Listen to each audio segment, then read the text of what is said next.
Phantoms Hockey is Western Reserve Radio. You're listening to Western Reserve Radio at westernreserveradio.com on the Live 365 network and the Live 365 app. It's weird. Just do me a favor. You're married. Don't go out with him after dinner, if you know what I'm saying. He is Jonathan Von Tobel. That's a great answer. Yeah, I'm going to try to massage my way out of this. VSiN senior NBA analyst.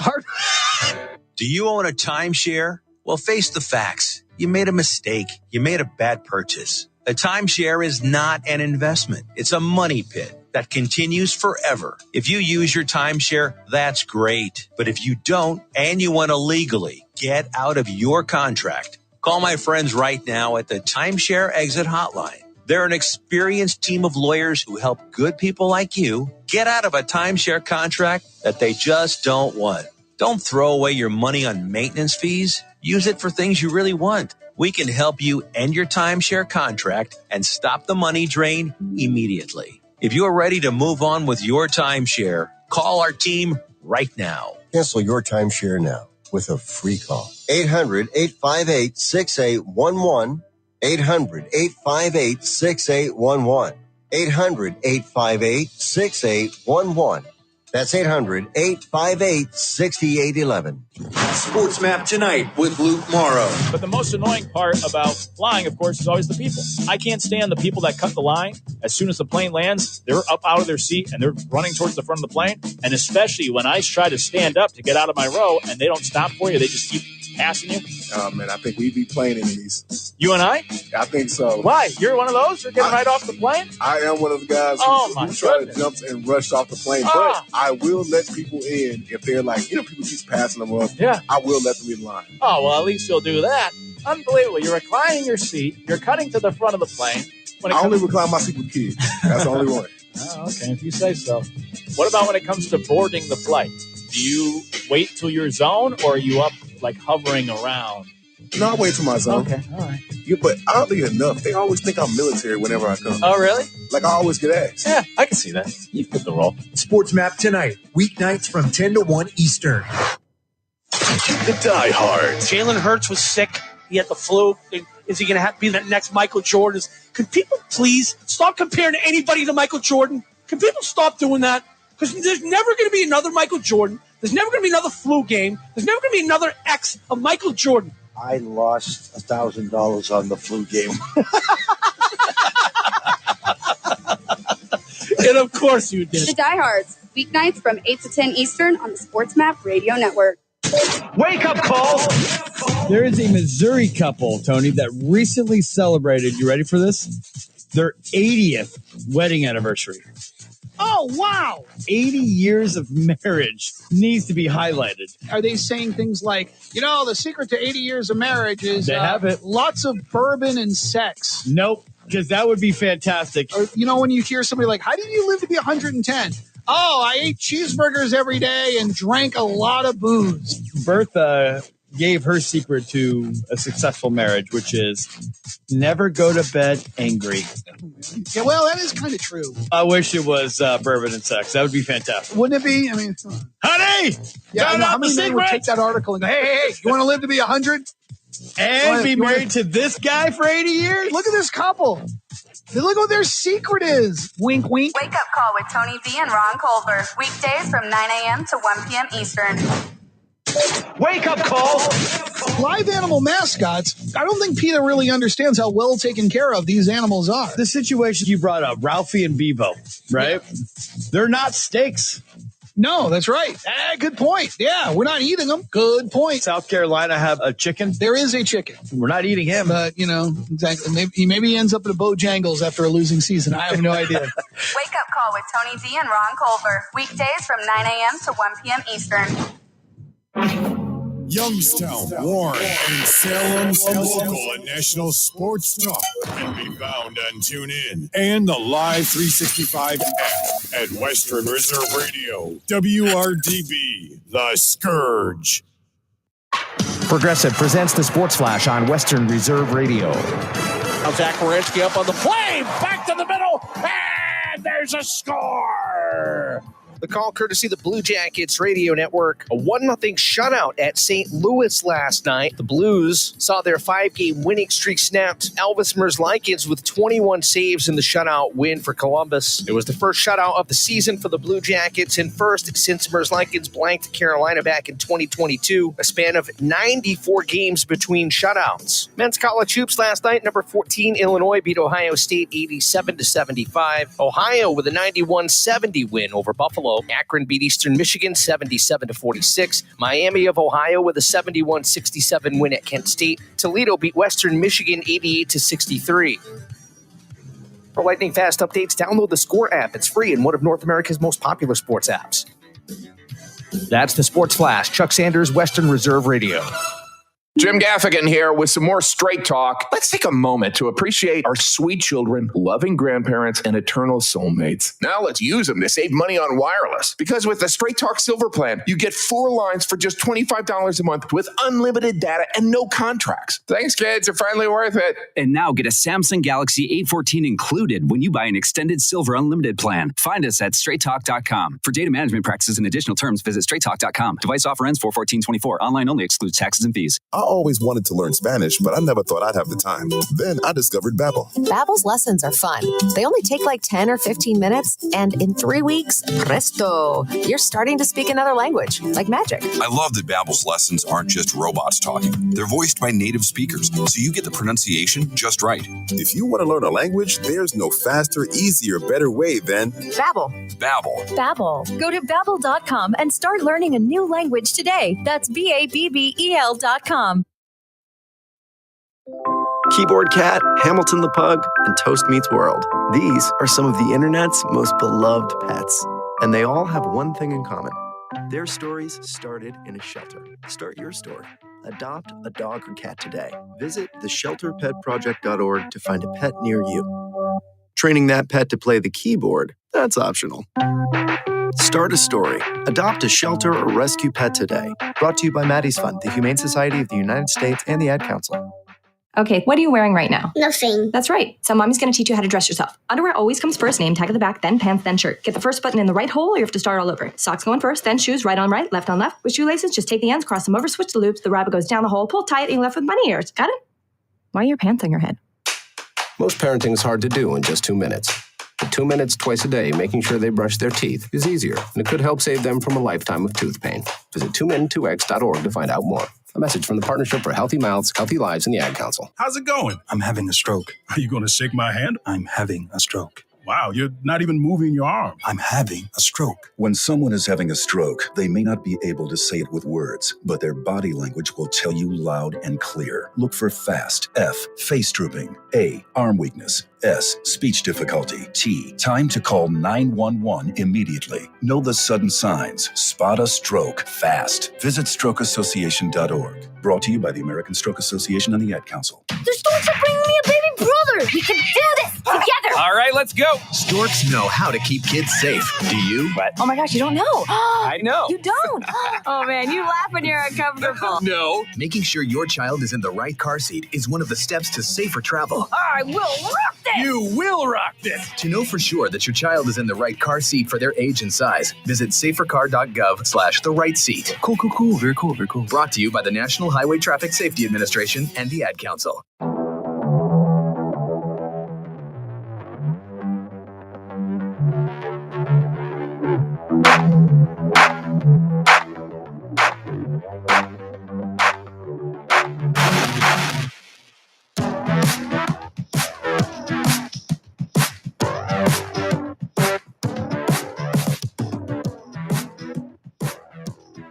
Hello, Phantom fans, and welcome to Season 6, Episode 16 of the Dump and Chase podcast. My name is Sam Olmstead, and with me, as always, are two men who put the fun in dysfunctional alcoholic, Justin Irwin and Dan Conley. Gentlemen, welcome to another week of Wishing You Never Met Me. I don't think that's the part that Justin puts into that word. I do put in a lot of effort, though. So, I mean, kicking it off, I mean, interesting weekend of hockey, I'd say. A little bit of everything there. We get this home and home series, so we only get the game on Saturday night, which just tends to throw off everyone's weekend. Thankfully, we got wins in these games, so that made it better. Well, we didn't get a win in the sled hockey game. And I'm okay with that. Yeah. I don't know. Just the prowess the Phantoms showed on those sleds. I can't believe the game got away from them the way it did. The way they had 3 players cherry picking the whole time. I don't know if they were cherry picking or they just couldn't move. Yeah, stuck. They were just stuck in the neutral zone. Yeah, their coach should have kept them in check, though. That was fun. I mean, you had Hunter Ramos, playing goal. You had Colin Wynn. They actually swapped uniforms and equipment and everything. Mm-hmm. You had Colin Wynn as a forward wearing Hunter's jersey. And I think at one point after like the third 3-on-0 break. Now I will give Hunter credit. He did have some good saves. He did. I believe the shot was like trying to go bar down stick side, and he knocked it down with a stick. Yeah, swatted it down. He swatted it right down. But I think after like the third 3-on-0 break for the boom sled team, I'm pretty sure it was Colin that yelled down to him. Now you know what it feels like. Yeah, it's something about that jersey. It's something about that jersey, man.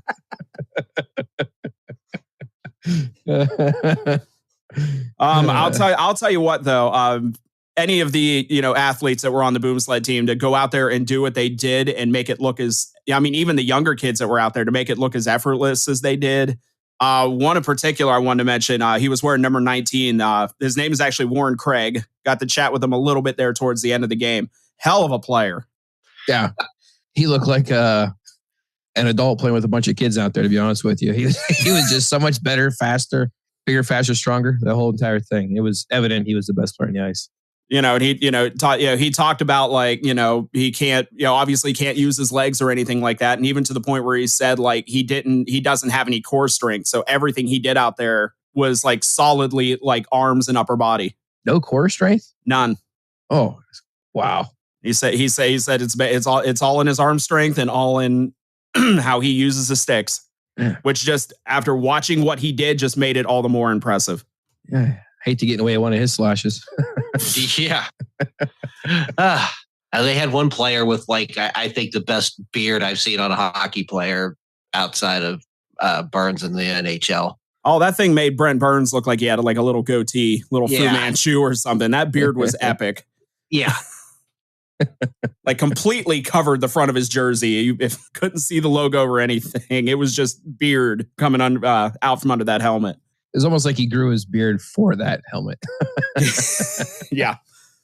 All right. So moving on to some Phantoms news. And of course, we're going to be getting into this more as the episode goes on. The Phantoms making a trade with New Hampshire in the North American Hockey League for goaltender Aiden Wright. And again, we'll be discussing him more as we go through the recap and everything like that.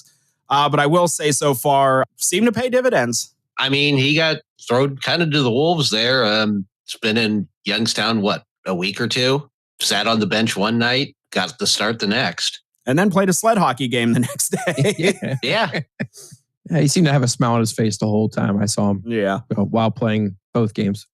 And in case anybody wondered, when we had Coach Ward on the episode last week, there was discussion about me making my quote unquote coaching debut at the sled hockey game, which I did. And by coaching debut means I stood at the side of the bench and stayed out of everyone's way. Which is why I made the point I made earlier about the players cherry picking. Yeah. At least you didn't, take a puck to the head or anything. I didn't get my money back for that either. I realized very early on my job was to open and close the door and observe. That was about it. So, but if you check out the Dump and Chase podcast Facebook profile, you can see some nice pictures of Dan trying out a sled after the game. I recommend everybody go and check that out. Pretty hard to turn on those. It's pretty easy to go straight. And I included the dialogue that went along with those pictures, and Dan can confirm that was the exact dialogue. That is what happened. I had just fallen off. That took place on the ice as those pictures were being taken. All right. So coming up in this episode, again, we'll be recapping the 2 games with the U17s. This week's edition of Phantom Files, we welcome to the show for the first time ever, Phantoms forward Ryan Rusinski. And we will be previewing the 3-game weekend coming up with the Phantoms traveling to Plymouth to take on the U18s and then coming back home for 2 games with the Cedar Rapids Rough Riders. So with that, we're going to take a short break. The weekend recap is coming up next with the Dump and Chase podcast on Western Reserve Radio.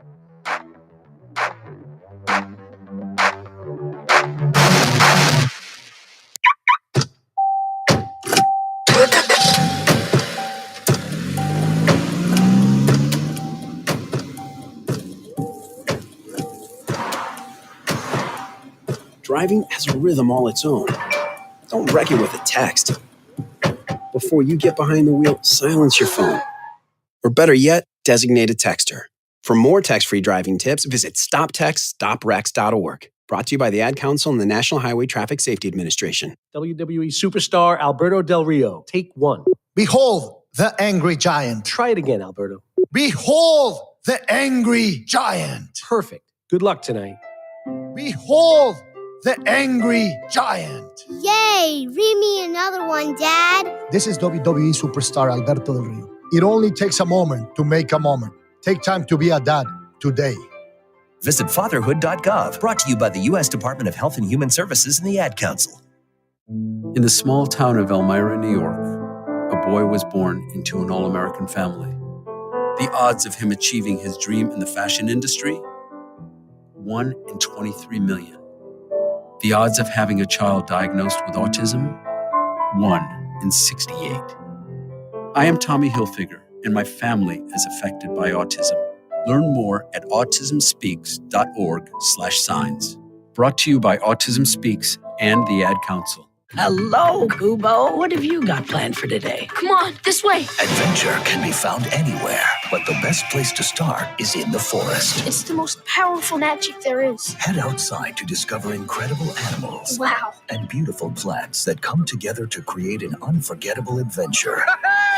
So grab your loved ones and explore a world of possibilities. Visit discovertheforest.org to find the closest forest or park to you. Brought to you by the Ad Council and the U.S. Forest Service. My teacher said that we should have a plan in case of an emergency. Do we have one? First thing I'm going to do is grab a flashlight with dead batteries. I'm going to start randomly throwing clothes in the bag. You two will be hiding in the closet and Dad won't be able to find you. And that's when we both start crying. Uncontrollably. Can you pass the cutlets? Winging it is not an emergency plan. Make sure your kids know what to do during an emergency. Who to call, where to meet, what to pack. Search Ready Kids at nyc.gov or call 311. Brought to you by the New York City Office of Emergency Management and the Ad Council. This is Voice of the Phantoms and friend of the show, Matt Lipsack, and you're listening to the Dump and Chase podcast on Western Reserve Radio.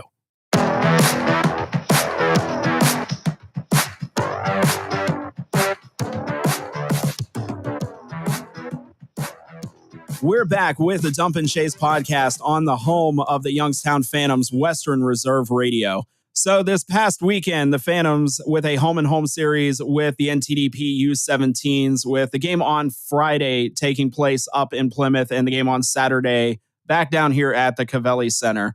So starting out with the game on Friday, the only person to score for the NTDP this weekend, Cullen, what's his last name?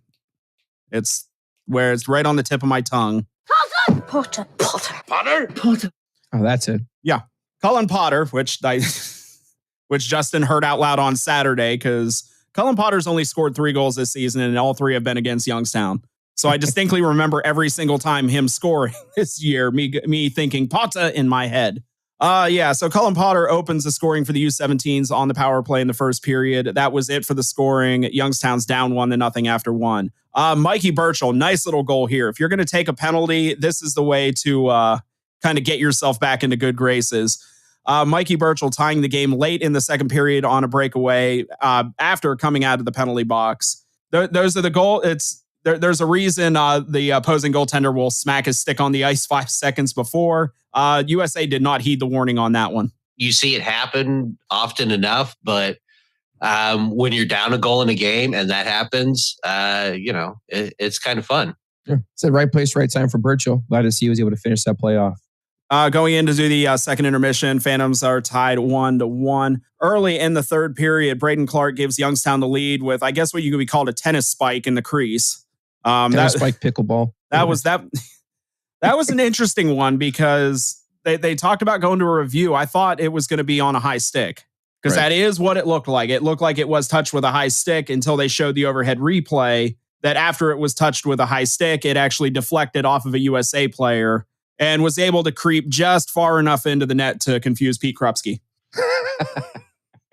So for anybody wondering, the puck being touched with a high stick, as soon as it touched a USA player, that null and voided the high stick. The puck did, in fact, cross the goal line by at least a couple inches. Lynches. The puck was on its side. There was a good amount of white between the goal line and the puck. Apparently, Pete did not have that great of an angle at the replay in USA Hockey Arena. But yes, it was in fact a goal. So Phantoms take the 2-1 lead and then killing off a late penalty there at the end of the third period to pick up the 2-1 win. Owen Bartoszewicz getting the start in this game, stopped 22 of 23 in the win, improving his record to 12-6-3. Gets him off the snide a little bit. This is his first win since December 16th. But overall, a really good game played by Bardo. Yeah, absolutely. I think the 17s, they gave the Phantoms everything they could handle that on Friday night. They had to grind through to get a result. And Bardo stepped up. He played a very good game. And dare I say, during that 7-game losing streak the Phantom side I think this is a game that they don't find a way to win like they did in this game.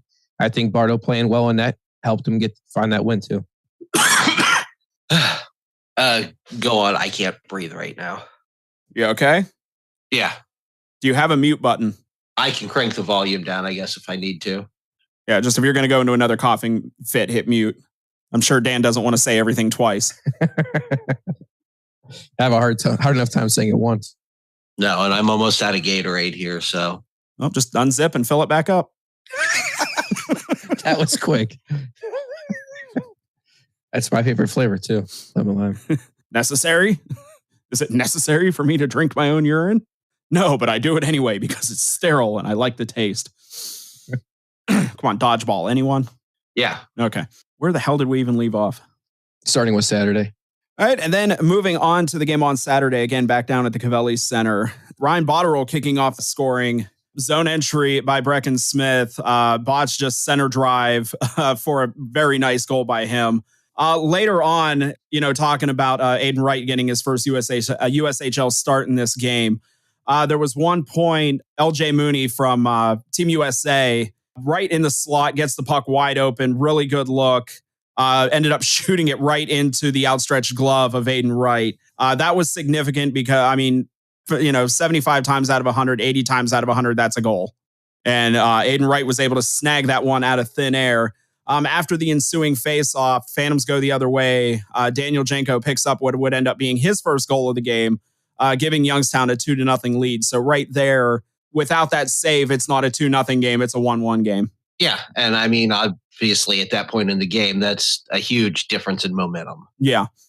So going into the second period, the U17s pick up their only goal of this game by, you guessed it, Cullen. Potter. Essentially that goal, really, I would say the only real mistake Youngstown made on the night. USA kind of caught Youngstown on a bad line change there. So not much resistance through the neutral zone, picking that one up. Hunter Ramos, who was a healthy scratch on Friday, back in the lineup on Saturday, picks up a goal on a redirect off a faceoff, giving the Phantoms a 3-1 lead, and that's how they would go to the third period. In the third period, Patilla, zone entry, nice little pass through the neutral zone by Ryan Rusinski. Zach Moran, nice center drive to the net, basically took away the defender, allowed Patilla to walk right in and snap a wrister past whoever USA's goaltender was. Then we get to a little interesting point, and it caused a little bit of confusion. Essentially, there was a scramble for the puck in the crease. USA defender ended up falling on top of the puck. Referee lost sight of the puck. The whistle was blown. When you do that, that is a penalty shot. Now, I believe the confusion was originally the call was that that a player had closed his hand on the puck in the crease. But it was actually a player was down, defender was down on the ice and actually fell on top of the puck in the crease. And that's why the whistle was blown, giving Youngstown a penalty shot. So Daniel Janko comes out for that and made pretty light work of it, I'd say. Yeah, that was impressive, especially with the ice being bad, as he said it was. No comment. No, it was not. It was almost like a little Mighty Ducks triple deke, except it happened in front of the goaltender and not at the blue line. And anybody who's ever watched the first Mighty Ducks movie, they make this whole thing out of the triple deke. If you actually watch it, he does the triple deke at the blue line and then just takes a slapper. So the triple deke meant nothing. It's like it was added for ambiance. And not to mention the fact that Charlie Conway took that penalty shot without a helmet. Oh, it was back in the 90s. It was unruly back then. And Justin's giving me that look because I'm talking about Mighty Ducks again. In the middle of the episode, yeah. So, Daniel Janko picks up his second goal of the game on the penalty shot. that would end up being it for the scoring. Youngstown wins 5-1. Aiden Wright, in his first USHL game, picks up his first USHL win, stopping at 24 of 25 on the night. Now, after the game, we got Aiden Wright in the, I guess, the press conference room, you can call it. I got to ask him as far as, making his debut and coming out in front of what was a crowd of almost 2,400 people at Covelli on Saturday night. Yeah. That's what they said. I would argue it was more. It looked like more than that, but I believe there were more people there than the home opener. I think you're right on that. Yeah, that was a well-packed arena. But yeah, asked Aiden about playing, coming out for his debut, playing in front of that crowd, and this is what he had to say. No, it was unbelievable. Like I said earlier, that crowd's awesome. They get into the game, they definitely give the boys a lot of energy, and that's why he put up so many goals. So in that regards, congratulations to Aiden Wright and welcome to Youngstown. So, I mean, all in all, I've hopefully we're to the point we can stop talking about the 7-game losing streak. We can now talk about the fact that the Phantoms are on a 3-game winning streak. We want to hedge a little bit and say, there's no guaranteed wins in this league. These are 2 games that Youngstown absolutely should have won, and they did. Yeah, and I mean, I think it goes to something we've talked about before. You don't play down to the level of your opponent. They kept their foot on the gas, especially through that game on Saturday. Yeah, I thought something that was evidently clear watching the game Saturday night was it looked like they were having fun playing out there. They were having fun. They were lively the whole entire time. They gave the crowd a reason to get into the game. And they're also doing the little things right. You talk about that first goal that Botterill scored, came off a face-off in the Team USA's zone. He battled for the puck, got it, settled it down, reset it back to the defense, looped around, found himself open in the middle of the ice, and Brecken Smith laid a beautiful pass to him. And then, like what Sam said with that Patilla goal, Zach Moran went ahead, cleared space for him. So they're having fun, and they're doing the little things that are making it easier for them to have success in this. And look now, but they have the second longest winning streak in the league right now. And I think they were frustrating the opposing team, especially their coach. Yeah, I thought he got thrown out, to be honest with you, but that was the most forceful get a player to the box I've ever seen, because I thought for sure he was chucking him to the showers. That's a handful of people I've talked to have said they thought the same thing by the referee's gesture that he was thrown out of the game. Apparently not. I really hope Greg Moore is on some kind of blood pressure medication or something, because he was wound up and red all weekend. Yeah, I mean, in the Friday game, he was chatting to the refs quite a lot. He was a little red in the face that weekend. I worry about his health. I always find myself at odds rooting against the team that has USA across their chest. But man, they make it easy to root against them. Yeah. Every time they play. 2 games in a row, they took a shot at our goalie after the game was over. Yeah. That's weird. Yeah. That's weird. Now, I mean, you can argue the game on Friday, it was like the shot was right at the buzzer. Right. Saturday, no. It was in a 5-1 game. In a 5-1 game. That was way late when they took that shot. It right well after the buzzer had gone off. Dan, I'll tell you what, we haven't seen Justin smile a whole lot tonight. I think we should do something here to make Justin smile. One of Justin's favorite stats he likes to hear year over year. So after this weekend, the Phantoms this year against the NTDP 6-0.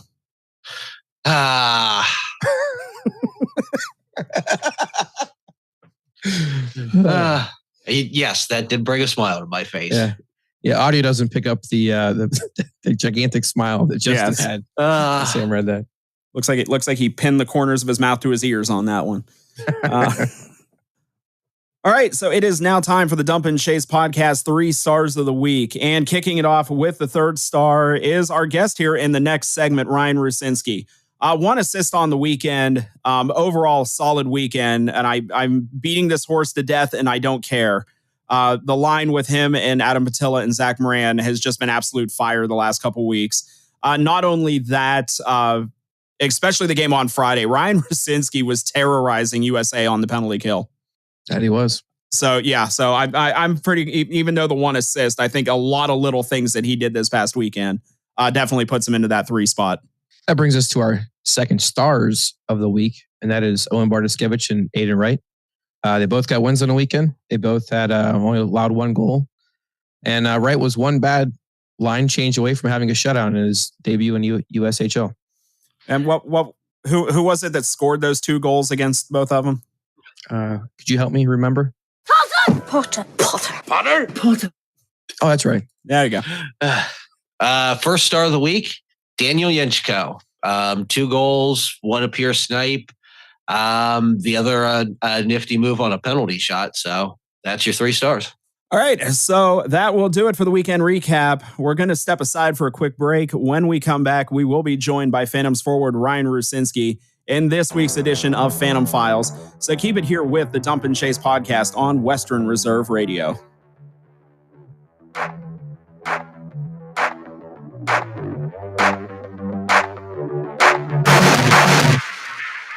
Hey, let me ask you something.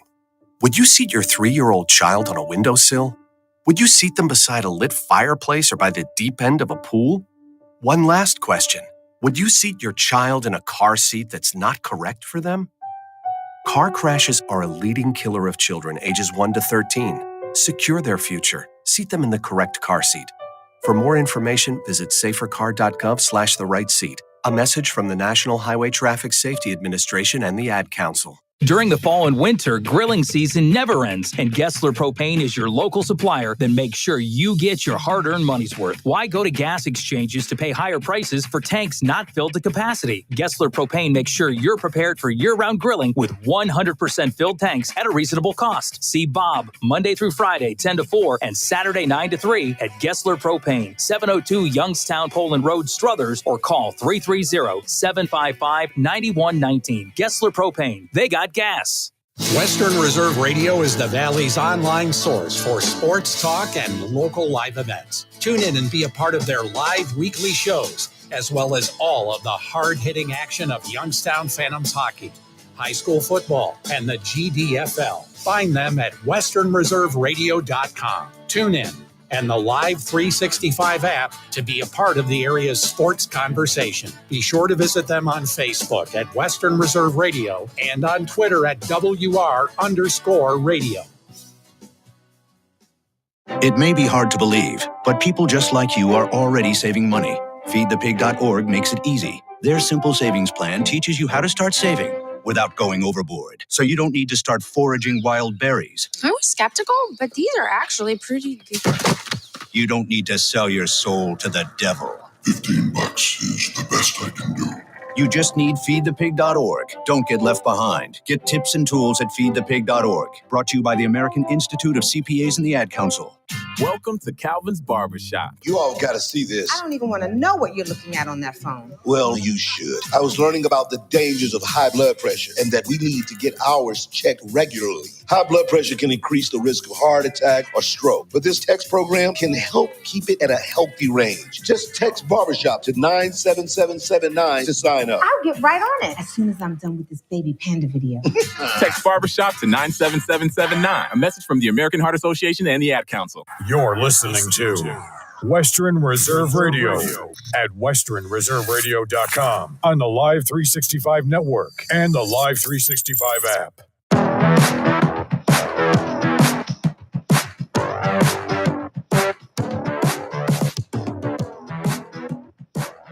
Welcome back to the Dump and Chase podcast on the home of Phantoms Hockey, Western Reserve Radio.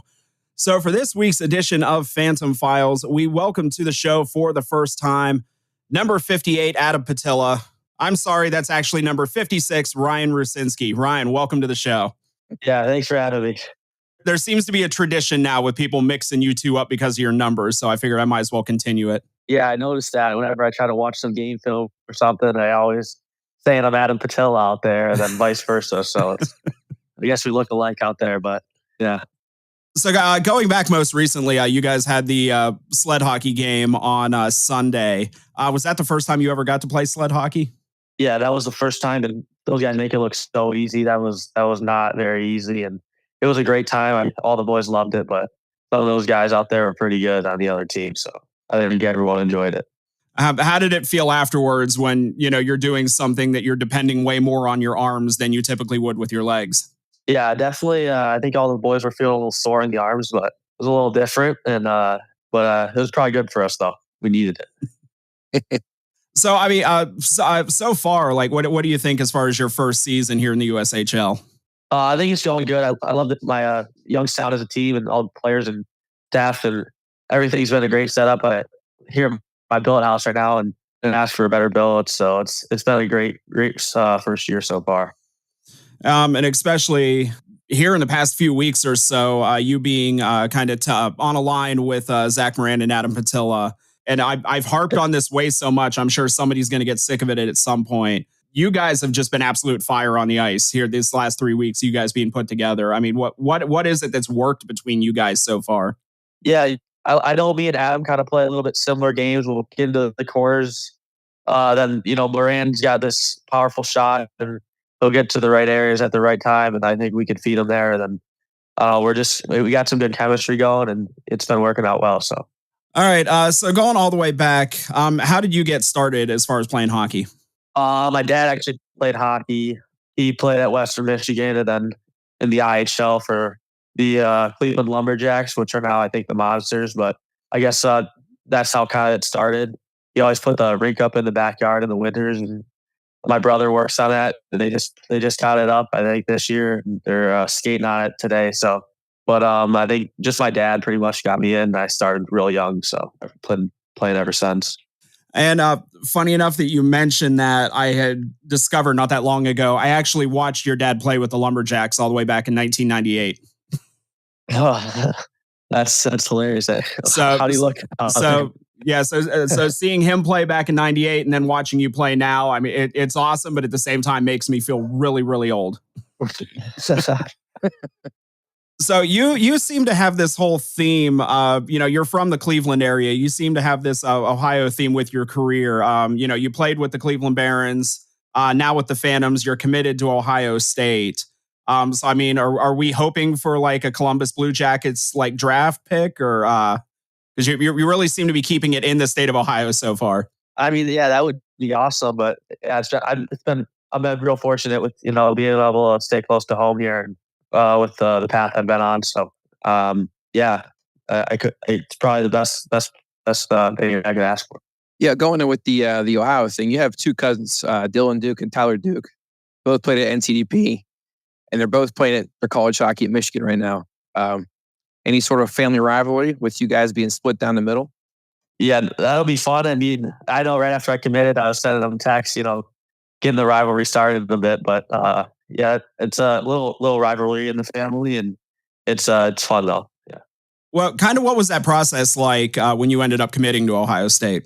It was awesome. I mean, after I visited there and just went through all the facilities, met the coaches, it was kind of a no-brainer. And with also being Ohio State, I've always been an Ohio State fan, living in Ohio. So, I mean, just meeting the coaches, the staff, and just checking out their facilities and the school, it was kind of a no-brainer for me.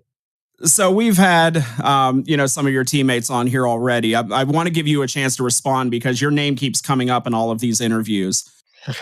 Starting with talking to Charlie Serrato, he listed you as being the best golfer on the team. And he said you look like somebody who belonged to a country club. Yeah, I mean, I don't know. I do play a lot of golf, and I try to dress like a golfer when I go. But not every day is my day out there. I could definitely have some bad days, but I do like to golf, and I would like to say I'm pretty good. But yeah, look good, feel good, play good. Isn't that the motto? Right? Yeah, exactly. All right. And then when we had Miles Gunty on and had asked him, he said on the sleeper bus, he said that you were the loudest snorer. Yeah, I actually saw that clip and I texted him right after that. That's not true at all. I don't know what he was talking about. I roomed with him at a hotel, and he brought these earplugs because he thought I was going to snore. I didn't snore. He actually woke me up in the middle of the night because he was snoring, and I gave it to him, and then he tries to turn it on me in the podcast. But yeah, projecting. Yeah. All right. So we'll kind of like rapid fire some of these questions here. Typically, what we ask all the guys. We'll start out with what's your favorite pregame meal? Pasta and chicken, but I actually just switched it up this last weekend. I did just some teriyaki chicken and rice. So I mean, usually pasta and chicken, but that new meal worked out pretty good. So is this like a superstition thing? You had everything went well after the meal, so you're sticking with it, or? I mean, maybe we'll stick with it for a little bit, but pasta and chicken's always been my go-to, so we'll see. All right. Which do you prefer, skiing or snowboarding? Skiing. My family's a big ski family. I know with hockey now, I just missed out on a ski vacation actually like 2 weekends ago, but we've been skiing since I was a little kid and always just been out to like Montana and Colorado a few times. So big ski family, and definitely skier over snowboarder. Okay. If you weren't playing hockey, which sport would you be playing? Probably lacrosse. I played lacrosse pretty much my whole life too. Up until freshman year, I played, and then it just got too much with hockey. But probably lacrosse or golf maybe. But I could probably do both of those. So is lacrosse like something you and Miles have bonded over, or? Not really. No, I haven't really. I don't really know who else played lacrosse on our team this year, but that would probably be one of my sports I would be playing still if I wasn't for hockey. So. Well, that was pretty much the same answer Miles gave, so we'll give you a heads up. Talk to him about lacrosse. I will. All right. Who's your favorite roommate on the road? Apparently not Miles. Yeah, I guess not. Say Colin Wynn. Roomed with him a few times. It's been a good time. So I can't imagine what it would be like in a room with Colin Wynn. That kid's mind isn't right sometimes. Yeah, but it's fun to be hanging out with him. So reading books. I'm sure it's not a dull moment. Yeah, reading books about psychology there. Oh yeah. What's your favorite movie, and what is the last movie you watched?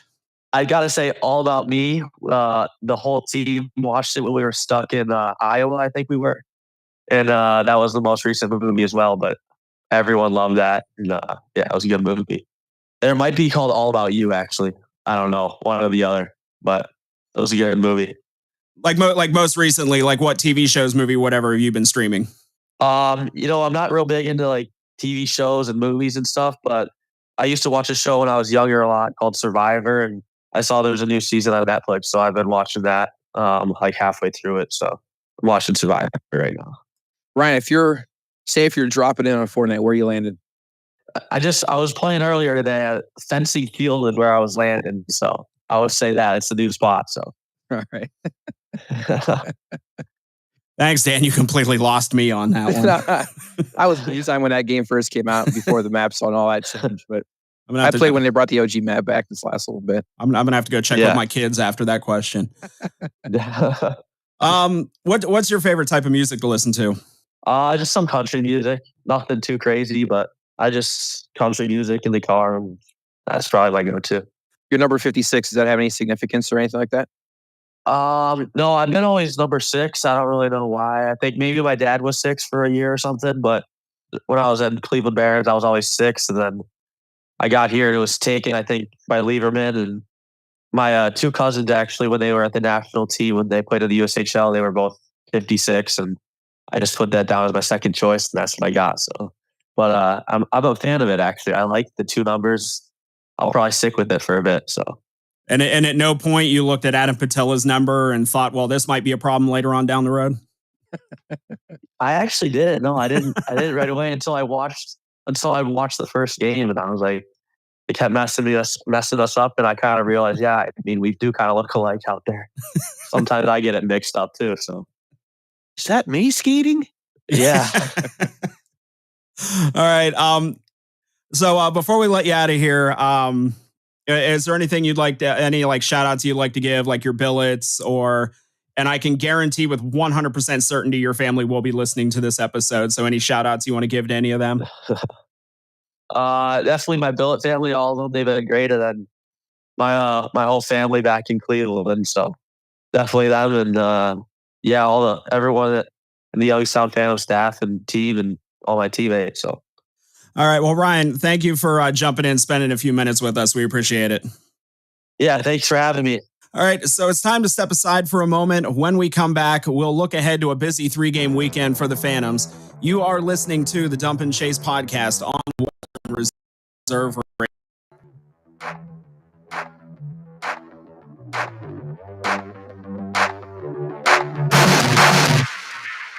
Welcome Welcome to Calvin's Barbershop. You all got to see this. I don't even want to know what you're looking at on that phone. Well, you should. I was learning about the dangers of high blood pressure and that we need to get ours checked regularly. High blood pressure can increase the risk of heart attack or stroke, but this text program can help keep it at a healthy range. Just text barbershop to 97779 to sign up. I'll get right on it as soon as I'm done with this baby panda video. Text barbershop to 97779. A message from the American Heart Association and the Ad Council. Hey, let me ask you something. Would you seat your 3-year-old child on a windowsill? Would you seat them beside a lit fireplace or by the deep end of a pool? One last question. Would you seat your child in a car seat that's not correct for them? Car crashes are a leading killer of children ages 1 to 13. Secure their future. Seat them in the correct car seat. For more information, visit safercar.gov/the-right-seat. A message from the National Highway Traffic Safety Administration and the Ad Council. In the small town of Elmira, New York, a boy was born into an all-American family. The odds of him achieving his dream in the fashion industry? 1 in 23 million. The odds of having a child diagnosed with autism? 1 in 68. I am Tommy Hilfiger, and my family is affected by autism. Learn more at autismspeaks.org/signs. Brought to you by Autism Speaks and the Ad Council. This is Mario Andretti. You know me as a race car driver, but I'm also a Meals on Wheels volunteer. I've raced against the sport's biggest personalities, but I've never met more vibrant, amazing people than the seniors served by Meals on Wheels. You can make a difference by dropping off a hot meal and saying a quick hello. So, America, let's do lunch. Volunteer your lunch break at americaletsdolunch.org. This message brought to you by Meals on Wheels America and the Ad Council. People been saying to your friend, get a different face, and posting on their feed, they're super ugly. The things they say to them online are cruel and they're not true. So tell your friend, I'll stand up for you. Don't worry, I know what to do. Know someone being bullied online? You can be a witness and make a difference by letting the world know it isn't cool and by letting your friend know you care. Learn more at eyewitnessbullying.org. Brought to you by the Ad Council. This is Voice of the Phantoms and friend of the show, Matt Lipsack, and you're listening to the Dump and Chase podcast on Western Reserve Radio.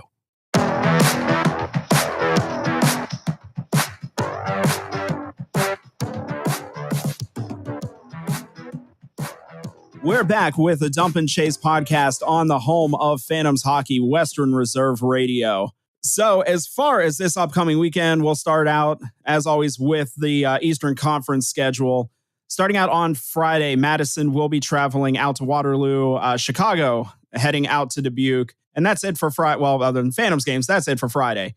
Saturday, Madison traveling to Green Bay. Muskegon will be heading out to Chicago.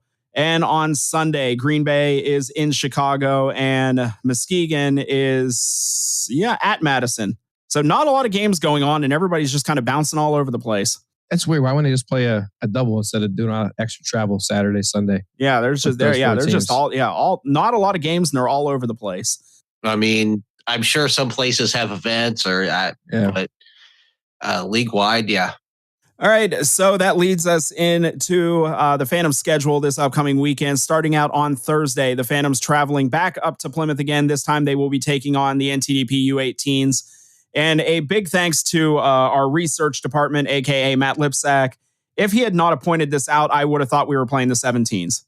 The original schedule for this season had Youngstown playing the 17s again. And we even said this last week, that it was going to be 3 straight games with the 17s. It turns out at some point during this season, this game was changed to the 18s. Yeah. Had we not found this out from Lipper, we'd have thought NTDP was playing a hocus pocus change of focus after playing them those 17s 2 games this past weekend and seeing 18s this weekend. Yeah, and it would have been absolutely crazy because something like that has never happened before. No, never. That's why I said, when does it reach the point where we can just say, you know what, we don't want to go up to Plymouth. We don't want to go up to Plymouth. Send Muskegon there. It's funny how these things happen. But anyways, must be nice to just be able to interchange teams on a schedule with no one bats an eye at it. But anyways, So Youngstown will be traveling up to play the U18s this coming Thursday. The U18s, they are 10-6 on the season. These teams last played on December 15th and 16th. not even that long ago. Youngstown winning both of those games by a score of 5-3. And if I'm remembering correctly, that was the kind of the affiliate weekend. Well, one of the affiliate weekends. Youngstown last time playing the U18s. Very good possibility. We've had quite a few of those. We've reached that point in the season. We don't even remember what happened last week, let alone a month ago. Yeah. And I mean, with injuries, sickness, suspensions, it gets a little hard to keep track of, when we had to swap players out. Oh, don't forget suspensions. There have been a few of those. Yeah. Oh, you know who's not going to score in the Phantoms Thursday, Sam? Who's that? That one person. Oh, yeah. Colin. Potter. Yep, that's the one. It's funny because it's funny, and it's funny because every time I hit that button, Justin's soul dies a little. Yeah. I was looking at that as well. Yeah, so the NTDP overall on the season, again, because everything they do is combined, on the season combined, record of 12-22, 1-1. That is good for 26 points, currently last place in the Eastern Conference. Then we move on to Friday and Saturday back at the Cavelli Center. The Phantoms will be welcoming back the Cedar Rapids Rough Riders. And kind of odd to say this early in the season. Well, I mean, this early in the season in January, these will be the last two games against Cedar Rapids in the regular season. This usually feels like a March type of thing. The last time we see them, the last time we're going to see them is at the very beginning of February. I guess now we have a cross-play with the two conferences. I guess it makes sense now. Yeah. Good point. Yeah. So these two teams last played on December 8th and 9th. Wow, I did not write down what happened in those games. I think we split that weekend, if I remember correctly. We did. Phantoms so far on the season are 1-2 against Cedar Rapids. And now for my favorite part of the show, stats that will make you throw up. Again, thanks to our research department, aka Matt Lipsack. The last 11 games the Youngstown Phantoms have played against Cedar Rapids, the Phantoms are only 1 for 52 on the power play. You may now vomit. That's no bueno. It's, and we bring it up every time. It's a Mark Carlson led team. It's going to be a very, heavy defensive game. You're not going to see a ton of scoring, whether on 5-on-5 or on the power play, apparently. I wouldn't expect anything less this weekend. I completely agree. And much to your point, I was going to point this out. In 11th place, talking about how hard a time Cedar Rapids has had scoring. 11th on their team in scoring is Cade Littler. He left the team to go to the BCHL on November 21st, and he's still 11th on the team in scoring. That's how hard of a time they've been having putting the puck in the back of the net. So last weekend, Cedar Rapids having 3 games last weekend, losing their first game in Chicago 5-2, and then turning around, going back home, beating Omaha 5-2, and then getting the better of Sioux City 4-3. So they'll be coming in on a 2-game winning streak. Where does that rank in winning streaks in the USHL? It's number 3. Number 3, since we're first with. No, we're second. Oh, we're second. Chicago's first. Oh, okay. We're in second place as far as winning streaks. Okay. How happy were you when you found that stat? I mean, Chicago, they're like 6-0, 1-1. We're just playing 3-0. But yeah. All right.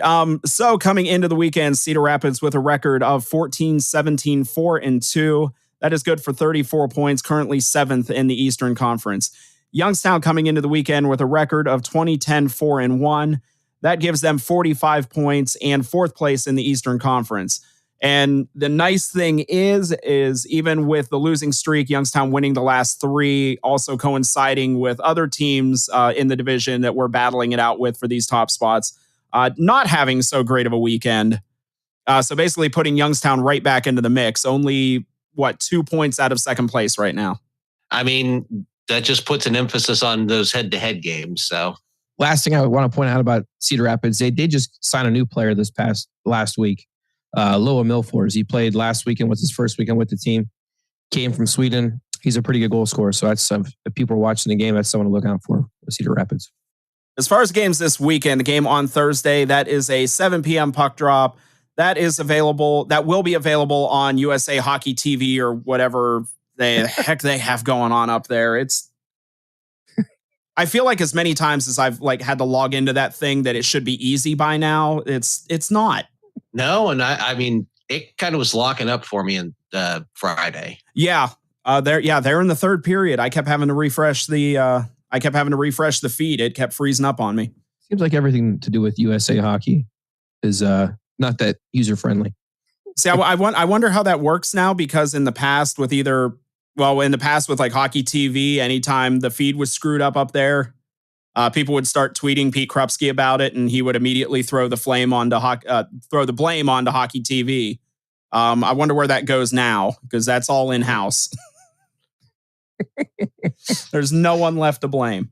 All joking aside, we very well respect and think very highly of Pete Krupski. It's always fun to just kind of needle him a little bit.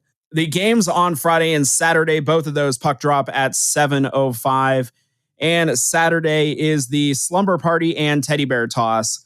So for the Saturday game, you can throw on your pajamas, and instead of going to Walmart, you can come to a hockey game.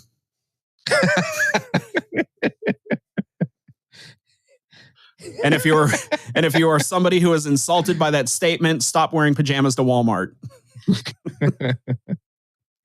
Also, for what it's worth, you can now get candygrams from Sparky while you're in the arena for the entire month of February. Wait, do what now? Candygrams, like Valentine's. From Sparky. Yeah. For the whole month of February. Why didn't I know about this sooner? Now you know. So yeah, the games on Friday and Saturday, those will be available on Western Reserve Radio and Flow Sports, with voice of the Phantoms and friend of the show, Matt Lipsack, on the call. But as always, we'd prefer it if you just went to the games. Let's put some butts in the seats. Let's fill them up this weekend. We haven't had a lot of home games lately. Right. And then they're on the road the next couple weeks after this before we get them back again. So we'd like to see some butts in the seats this weekend. So you can call the Phantoms ticket office at 330-747-PUCK. That is 330-747-7825. Or you can go to youngstownphantoms.com for more ticket information. So, gentlemen, what do you say we wrap this up before we embarrass ourselves? Yes. But the episode already started. Ladies and gentlemen, that was the voice of Justin Irwin, our Chief Morale Officer. Alrighty, so we're going to take one last break, and when we come back, we'll wrap up this episode and look ahead to next week's show. So keep it here one more time with the Dump and Chase podcast on Western Reserve Radio.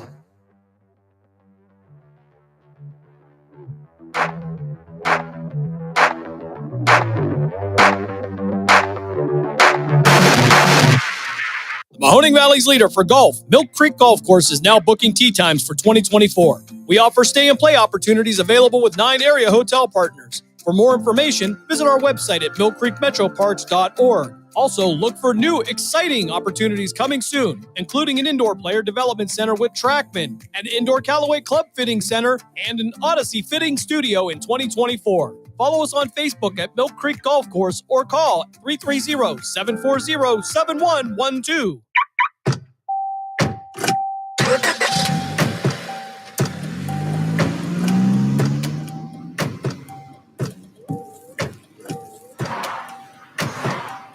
Driving has a rhythm all its own. Don't wreck it with a text. Before you get behind the wheel, silence your phone. Or better yet, designate a texter. For more text-free driving tips, visit stoptextstoprex.org. Brought to you by the Ad Council and the National Highway Traffic Safety Administration. WWE superstar Alberto Del Rio. Take 1. Behold the angry giant. Try it again, Alberto. Behold the angry giant. Perfect. Good luck tonight. Behold the angry giant. Yay! Read me another one, Dad. This is WWE superstar Alberto Del Rio. It only takes a moment to make a moment. Take time to be a dad today. Visit fatherhood.gov, brought to you by the U.S. Department of Health and Human Services and the Ad Council. Welcome to Calvin's Barbershop. You all got to see this. I don't even want to know what you're looking at on that phone. Well, you should. I was learning about the dangers of high blood pressure and that we need to get ours checked regularly. High blood pressure can increase the risk of heart attack or stroke, but this text program can help keep it at a healthy range. Just text barbershop to 97779 to sign up. I'll get right on it as soon as I'm done with this baby panda video. Text barbershop to 97779. A message from the American Heart Association and the Ad Council. It's important to plan ahead for emergencies, like the storm. When it kicked in, we had a plan. We were able to get in touch with each other in no time. The whole experience was fine. If there's one piece of advice I'd offer other moms out there, it's to stay calm and keep to the plan. Some parents plan ahead, some don't. Make sure you know where to find your family in an emergency. Start your plan at ready.gov. Brought to you by FEMA and the Ad Council. This is Matt Lipsack, the voice of the Youngstown Phantoms, and your home for Phantoms hockey is Western Reserve Radio.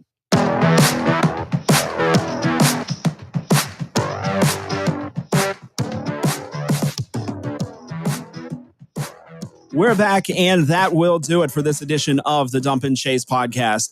Big thanks to Phantoms forward Ryan Rusinski, and a big thanks to all of you for tuning in today. So on next week's show, we will be recapping these three-game weekend with the U18s and Cedar Rapids, and previewing the Phantoms road weekend heading up to Muskegon. You can hear this show every Wednesday at 5 p.m. on Western Reserve Radio, either on westernreserveradio.com, the Live 365 or TuneIn apps, Western Reserve Radio Facebook and Twitter pages, and the Youngstown Phantoms Facebook page. You can hear this show in its podcast format on Apple, Spotify, or wherever it is you listen to your favorite podcasts.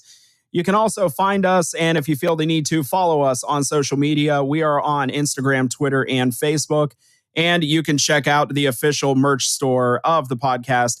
You can find all of this on the show's website, dumpandchasepod.com.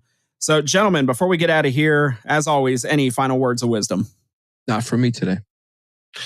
No wisdom this way.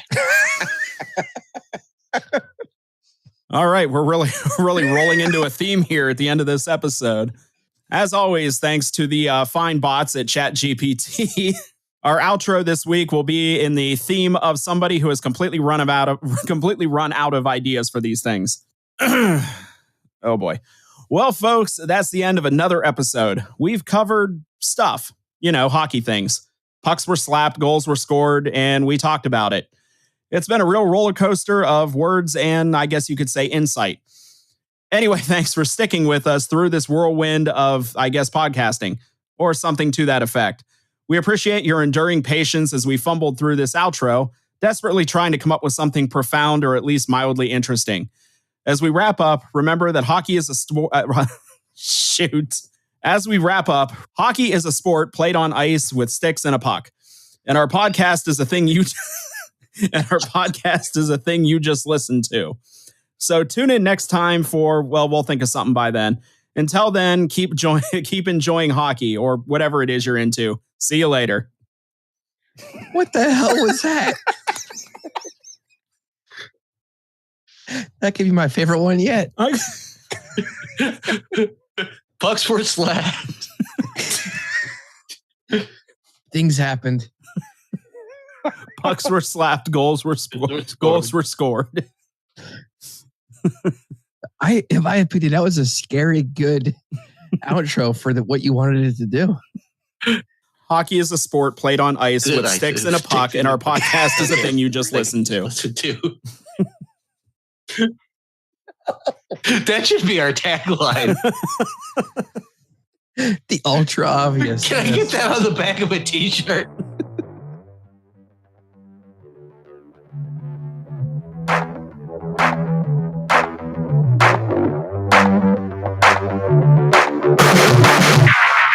During the fall and winter, grilling season never ends, and Gessler Propane is your local supplier that makes sure you get your hard-earned money's worth. Why go to gas exchanges to pay higher prices for tanks not filled to capacity? Gessler Propane makes sure you're prepared for year-round grilling with 100% filled tanks at a reasonable cost. See Bob. Sell all your belongings and live in a commune. These dungarees belong to all of us now, Tom. You don't need to get a second job as a stuntman. You just need feedthepig.org. Don't get left behind. Get tips and tools at feedthepig.org. Brought to you by the American Institute of CPAs and the Ad Council.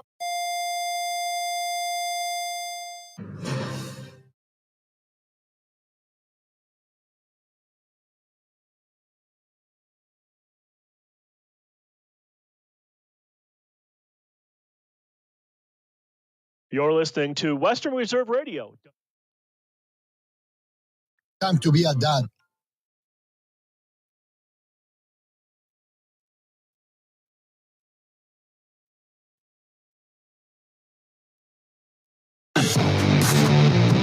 From high school to the pros and everything in between, you're listening. It's that time again when all we want to talk about is football. High school, college, and pro football. There's one man set to bring it all to you. It's time for Just Football with Matt Emsch. Matt was a first-time AP, all-offensive lineman with the Ursuline Irish and three-time national champion with Youngstown State. And now, here's Matt.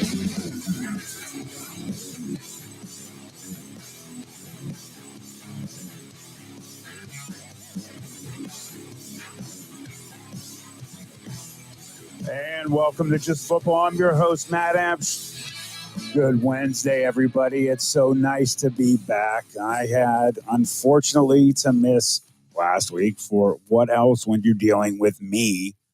Surgery number 29. Not super serious, but hey, I almost cracked 30. Almost there, baby. Been a crazy weekend in football.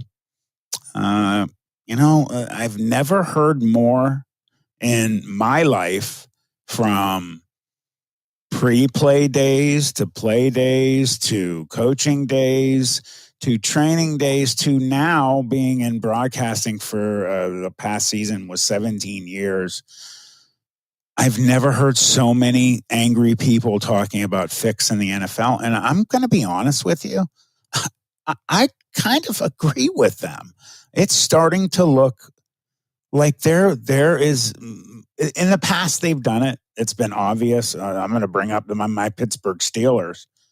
1995, that just incredible dream team they had with Greg Lloyd and Kevin Green. And they were just beasts and end of that Dallas. And of course, Dallas, one of the best dynasties in the history of the NFL. I'm not trying to sell them short. But, at the end of that game, the Steelers had a chance to win. And Neil O'Donnell throws one of, if not the worst interception in the history of the NFL, definitely in the history of the Super Bowl. Oh, and he just throws it to an area where only Dallas Cowboy cornerback, safety, just white shirts with silver helmets with the big blue star on them. And Pittsburgh was wearing all black with the yellow pants. And he throws the end of the game. And that 100%, I will go to my grave feeling that Neil O'Donnell purposely threw that game.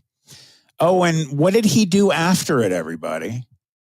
He just got on a plane and flew to New York and signed, I think it was a $10 million contract with the New York Jets. Never showed back up in Pittsburgh, had people get his stuff for him. Boy, that doesn't sound funny, does it? Well, I will always believe he threw that game. We had it. We should have 7. And that infuriates me. And I will always feel like spitting on somebody from Neil O'Donnell's family if I ever see them from that game. And I hate Dallas. I despise Dallas. You can thank my one brother, my older brother, for that, because he was still is the most obnoxious Dallas fan on the planet. So that's why I hate Dallas. And Pittsburgh and them have a history. Big weekend in the NFL championships. We're going to talk, and we're going to have Jim Craven, our own Jimmy. Mr. Craven going to be calling in. He can call in anytime he wants. He's listening. So, Jim, if you're ready, brother, just give me a call. And we're going to go right into the AFC and NFC championship games where there looks sure like a lot of fixing going on. So we got Jim Craven on the line. Jim, how are you? Oh, he called on the wrong. He used his Facebook. How you doing, Mr. Craven?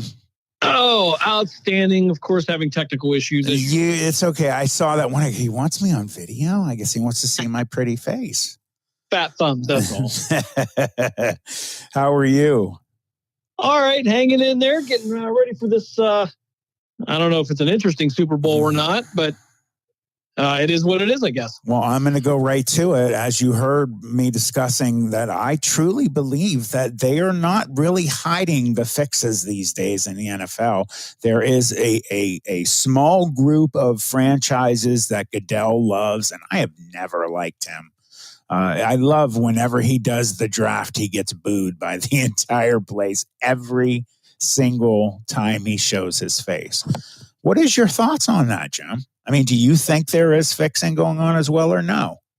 I think there are times maybe throughout the history of the NFL, I'm sure somebody has shaved some points or did some things they weren't supposed to. But generally speaking, I mean, as a former athlete, surely not one anymore. But I can't see somebody throwing a game just because of the competitiveness. And a Super Bowl ring is worth way more than anything those guys give them or pay them or anything else. I mean, it's just that's what they play the game for from the time they can hold the football. Yeah, and it's hard for me to accept that Roger Goodell could influence anything to the point where somebody's going to throw a game. Or do you want to stay in the NFL?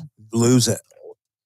Well, yeah, and again, when these guys are performing that well, I just don't think they can get rid of them there. Bob Gessler says the same thing, but I just can't see it. It's it's a dream to get there, and I know Roger Goodell makes a lot of money for those owners. Make no mistake, that's why he's been there for as long as he has been. He has his favorites, though, man. I mean, he doesn't. He doesn't. I heard get along with Jerry Jones at all. Well, Jerry has more money than God, so I mean, he does. But in the same respect, like it's from an athletic point, from an athlete's point, I couldn't see anybody throwing anything for anyone just because you go through 18 or 20 weeks of just beatings and work and wear, and to have one guy from New York come in and tell you, well, you're going to toss this. I mean, look who you're talking to. I would rather die than have thrown a game in and at least being a lineman, just whiffing, blocks and stuff to help lose the game. I would rather die. I would have. I never in a billion years. But what the hell happened with Detroit? I thought for sure. I am so disappointed. Along with, they were America's Cinderella season. I thought for sure they were going. I mean, they dominated that first half. Well, and it goes back to the experience factor. I mean, make no mistake, Detroit is a much better franchise than they were. Oh my God, 2-3 years ago. I thought this was the year for them, man. I really did. And I think you designated it perfect. It was the Cinderella story. They got to the point where, they went up against an experienced San Francisco team. Kyle Shanahan's very experienced. And that first half, I don't think San Francisco was expecting that. And certainly I know Detroit wasn't expecting that in the second half. Right. Well, it's just I have problems with then I guess I have a problem with the defensive coordinator. Because how do you give up that cushion that bad? I mean, San Francisco's good, but I mean, all you have to do is just, keep playing the way you're playing. Don't let down a little bit. Yeah, I could see a score here and there, but not losing that kind of a lead for the game that you're going to try to get to your entire frickin' career. Yeah, and I think that was the case of San Francisco made adjustments and Detroit did not. And that shows the inexperience getting that far, and you're under that big of a spotlight. I mean, this is all new to them for the most part. And you think about the guys that are on that roster, not a lot of them have this kind of experience. You're right. Even Dan Campbell. I mean, they went in at halftime probably feeling pretty comfortable and said, look, we're going to stick with what we're doing. It's working. Where San Francisco looked at a few things and said, if we adjust this, we're going to be able to get back in this game. And boy, did they ever. Yeah, they did. I mean, I give them credit. I'm going to put it this way. If there was not any funny business going on, then hey, now we have a situation of there is basically a local team, a franchise is owned by Youngstown people. You drive down Market Street in Boardman, you see the DeBartolo building with that big San Francisco insignia, the Bartlow York building now.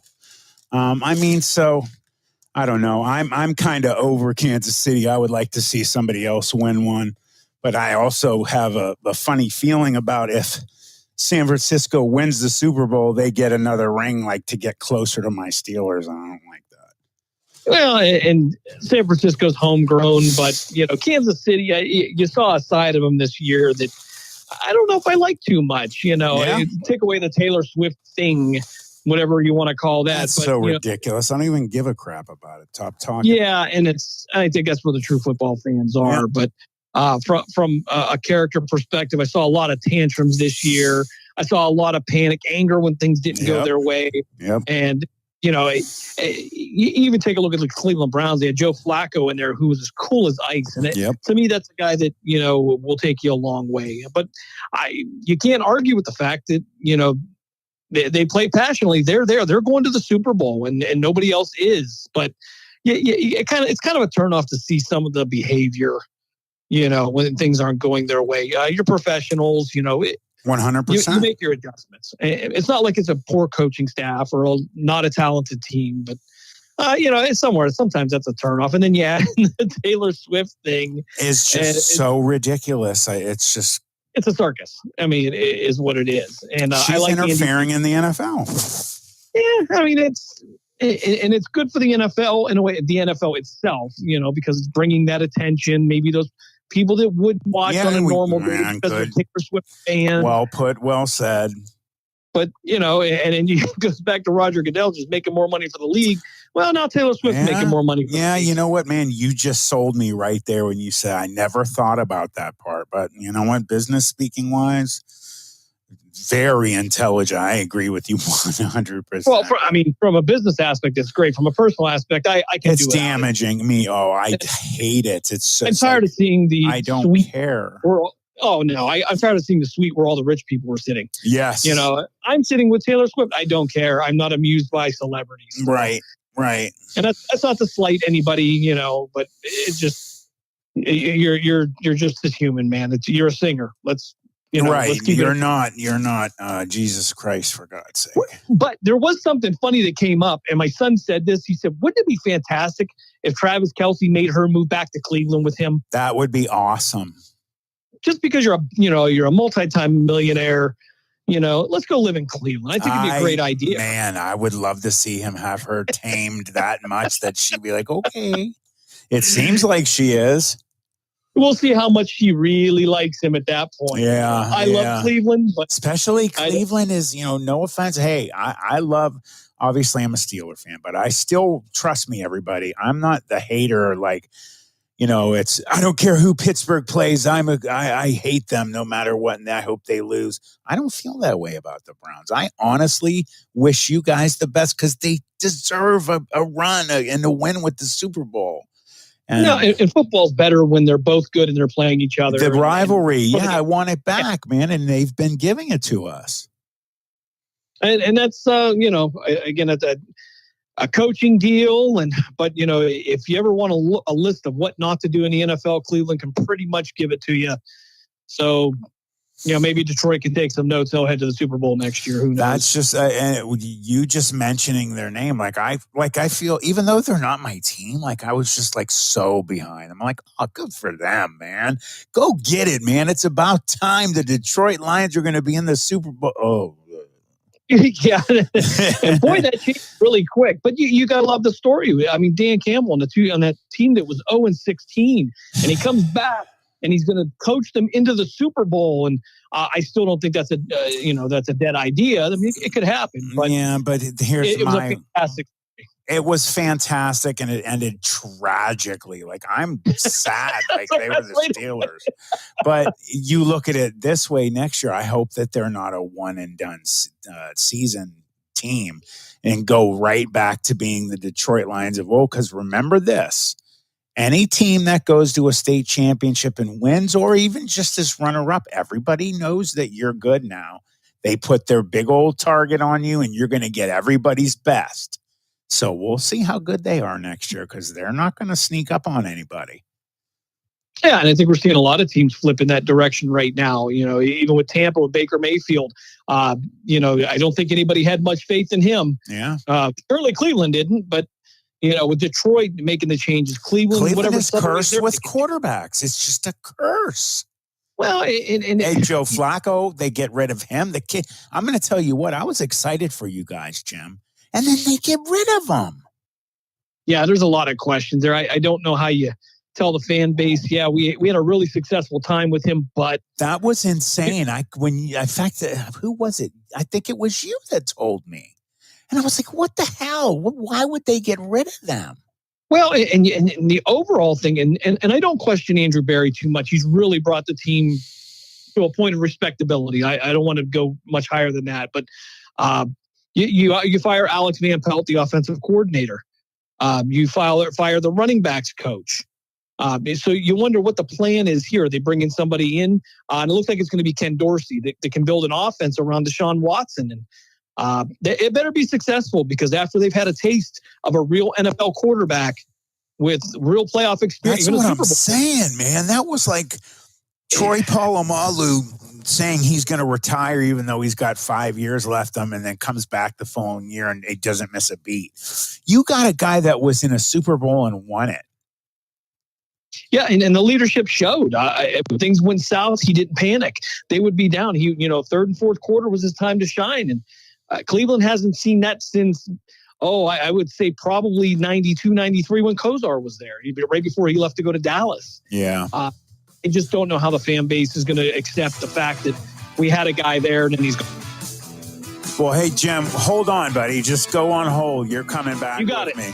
All right, everybody, we'll be back. I'm your host, Matt Imps. This is Just Football.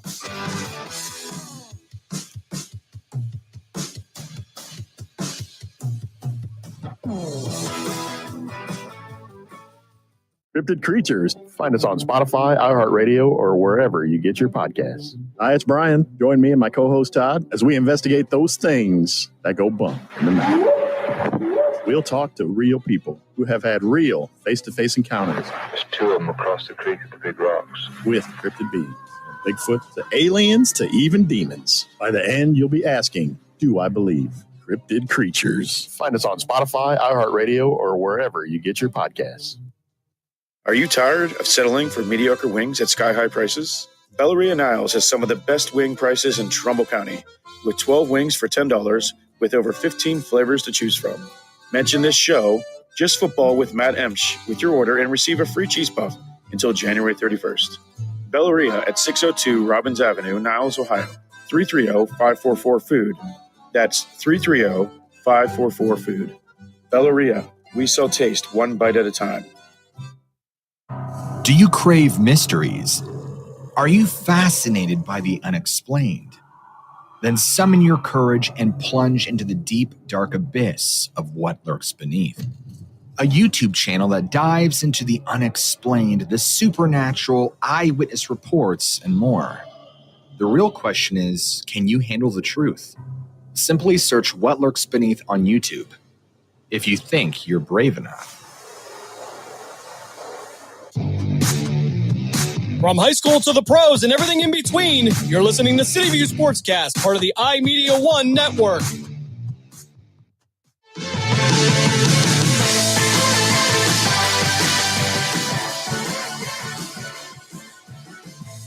And welcome back to Just Football. I'm your host, Matt Emsch. We still got Jim Craven online. How you doing, Jim? All right, we're hanging in there, man. Halfway through the week, and looking forward to a couple Phantoms games this weekend. So, who do they got? And no, don't tell me, because Lipper's coming on it. I don't. Oh, I popped out, Jim. Hold on, Jim. You're still here. I pulled out the wire. Give me 1 second. I'm sorry, everybody. Technical pull out a wire from the board. It'll take me 1 second. Hello, you there? That's what you get for working from home. See, hey, that's the beauty of all this equipment. Since I had surgery, I can't be in the studio, and I'm sitting at home. And I go to the board was like the lip was hanging off too far, so I grabbed it. And next thing I know, I unplug you. But I don't know. You might need a producer. Like, you can grab any 15 or 16-year-old technologically. They'll they'll be able to take care of that. Only problem with my 16-year-old is her and Stacy are they're at Dance and Baton right now. So they're busy. Yeah. So I'm alone. I guess I could ask my dog Hadley if she can handle. I could train her to make sure the wires are all in. So let's go over to the AFC. I had picked the Ravens to beat them. They definitely were. It's a double-edged sword. I look at the break that the Ravens got, and they're sitting on their can. Now, some teams do well with that, but most teams, if I was a player in that situation, I would not want to be the team that's sitting around. No, I like that routine, staying in the battle. And here's the thing, and I don't know your perspective, but my problem is I got older and playing into my 30s was the fact that I would start to heal on a bye week. Mm-hmm. And then then I would have to kind of re-aggravate everything as you get into the next week. So handling it from an age perspective is a little different. At least it was for me, that I just wanted to stay beat up because I knew that was, I knew that I was going to be okay to move around. But once you start to heal and you get stiff, and granted, these are millionaires with therapists. Yeah, they're not supposed to be just chilling. They're supposed to be in full practice. But you can't recreate that game situation at practice. You can't get that speed, and quite frankly, Deshaun Watson's not even allowed to have a massage therapist. So I mean, there's all kinds of issues. He's not allowed to have a massage therapist? That was my attempt at some really bad humor. Oh, okay. I thought you were serious. I was like, what the hell is going on? I think he's only allowed to have the team therapist. That's it. So he cannot wander off into Cleveland for the local unlicensed whatever. Which getting back to, it's like that quarterback position, honest to God, seems like it's cursed. Like whoever plays on the cover of Madden gets cursed. It's like whoever goes in to change the world in quarterback at Cleveland, and then they get Joe Flacco, the guy who, in my opinion, I was like, holy crap, they might win the Super Bowl next year. The curse is still it's in motion. He didn't do anything wrong. He did everything right, and they booted him. The curse is in action. Well, and the problem is with Deshaun Watson's contract, I don't know how you dump that. Who's willing to take that? How much of a hit are you going to take on it? And for some reason, and I'm not saying he's not even capable, but after what I've seen from him, even when he was not healthy, impressive. I don't know if he's worth the money that you paid. From the PR standpoint that you had to go through to get him, and like I said, it's becoming tough. And I've said this for 40 years as a Browns fan, but it's tough for the fan base to swallow that you find that guy who captures their hearts and they have faith in him. And then they say, okay, thanks for coming. And he's out the door. Now, there was a rumor, and if you read some articles, that they wanted him to come back. But based on his performance, I don't see him as a backup. But, man, he would be great to have in that building. Oh, my God. I agree. Just having him is good for the franchise. But you wonder if Deshaun Watson can handle that kind of pressure where he starts to have a bad day. Yep. And they start chanting Joe Flacco. Yep. Joe Flacco is the only quarterback that I've heard his name chanted in that stadium. Trust me, that did not escape. You know what? Again, 2 times in one show, you have made me look in another direction and agree with you 100%. Guaranteed he heard some noises behind him. He wanted him out of there.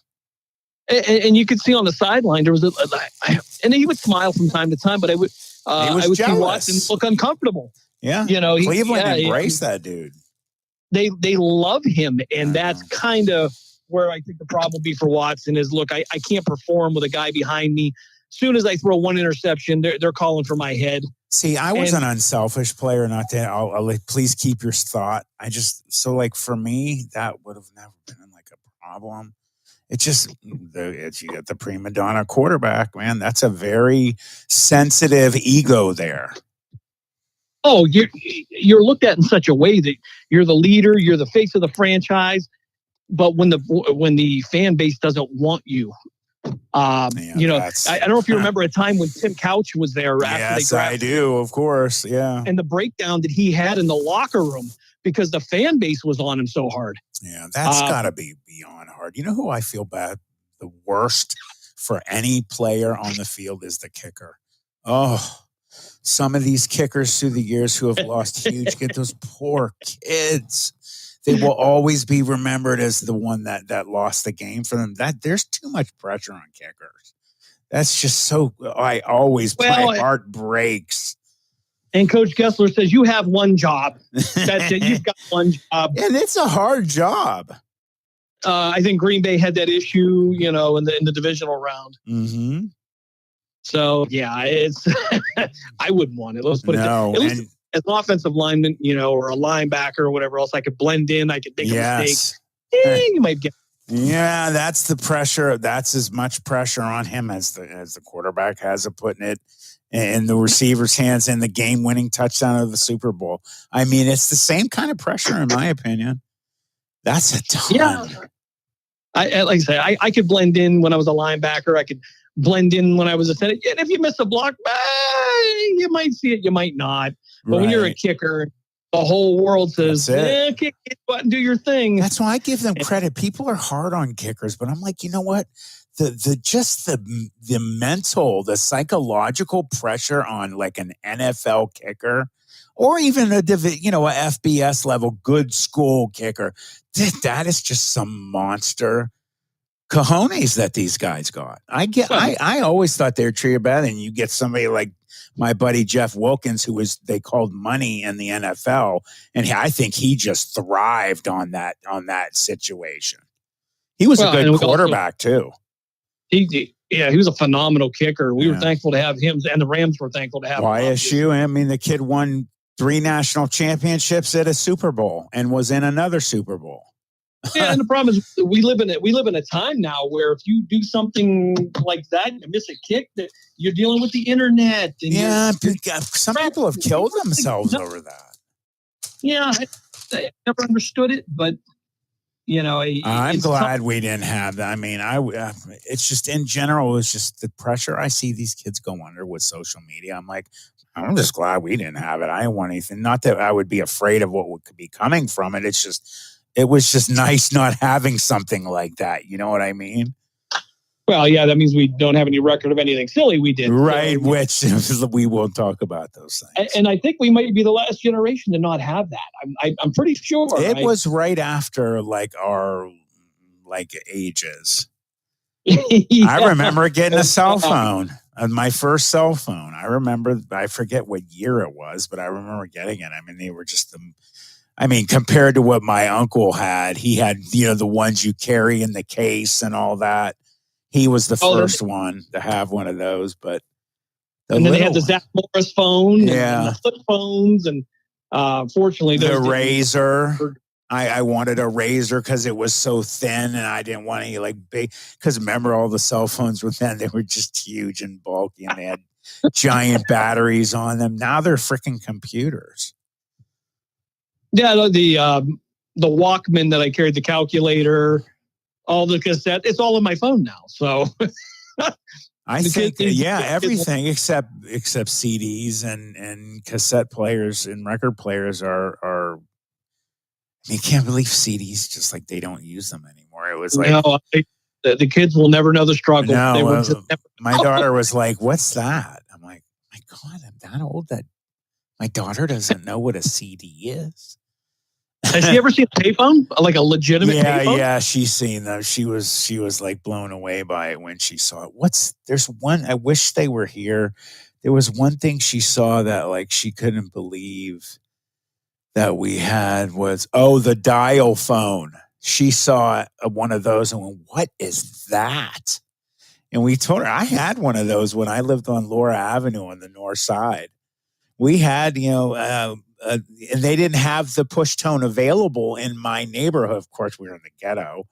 But, I mean, I remember my buddy Sean Ungaro, of course, the mayor, they had touch tone at their house up on Fifth Avenue. But our was the 100-foot cord that you had in your phone. Yes.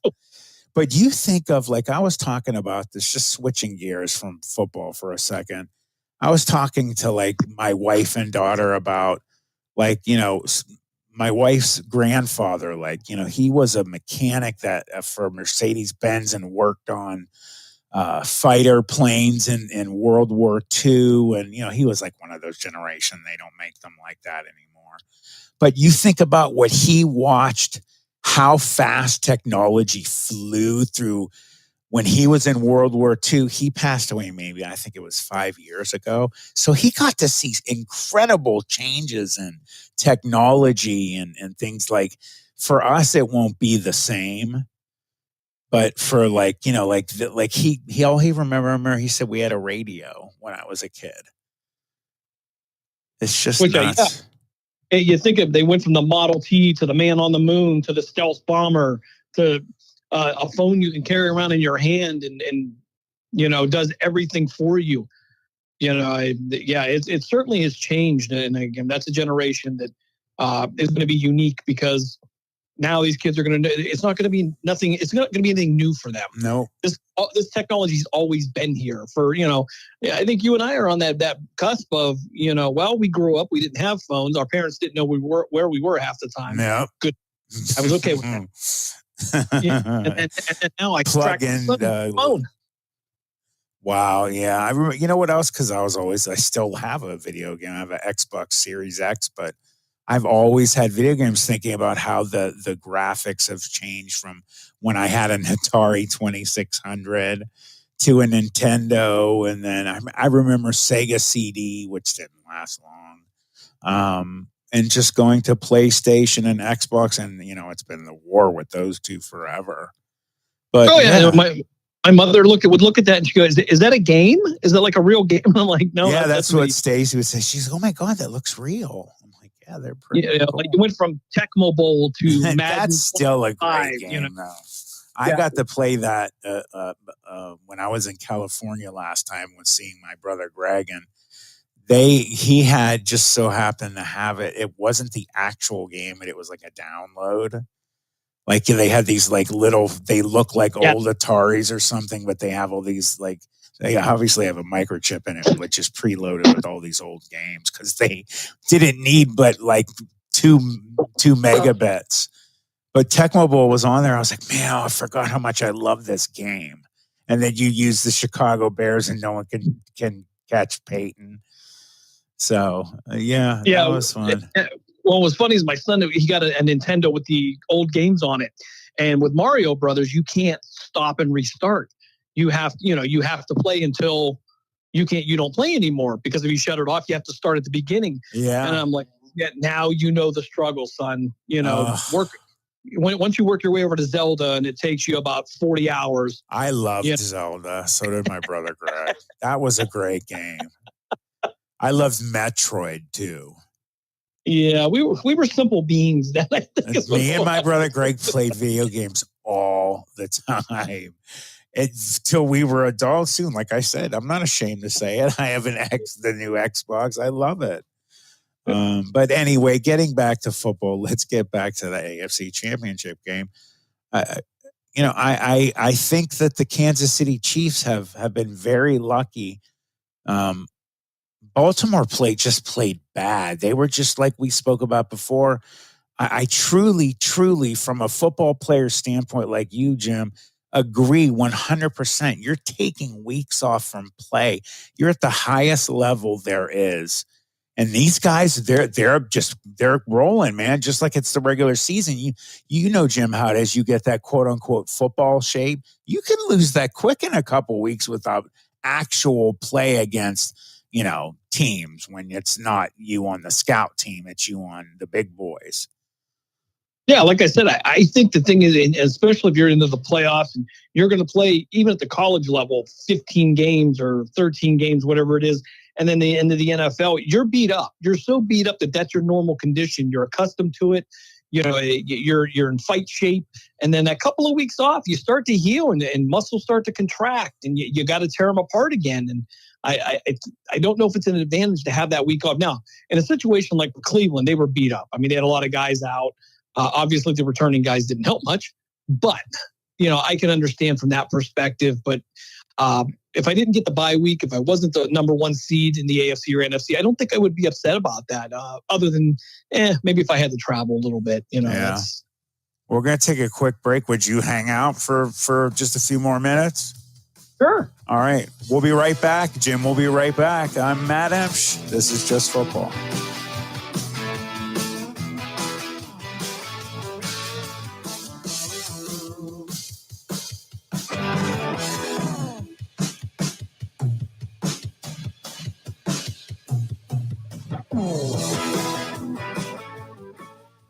Are you tired of settling for mediocre wings at sky-high prices? Belleria Niles has some of the best wing prices in Trumbull County, with 12 wings for $10 with over 15 flavors to choose from.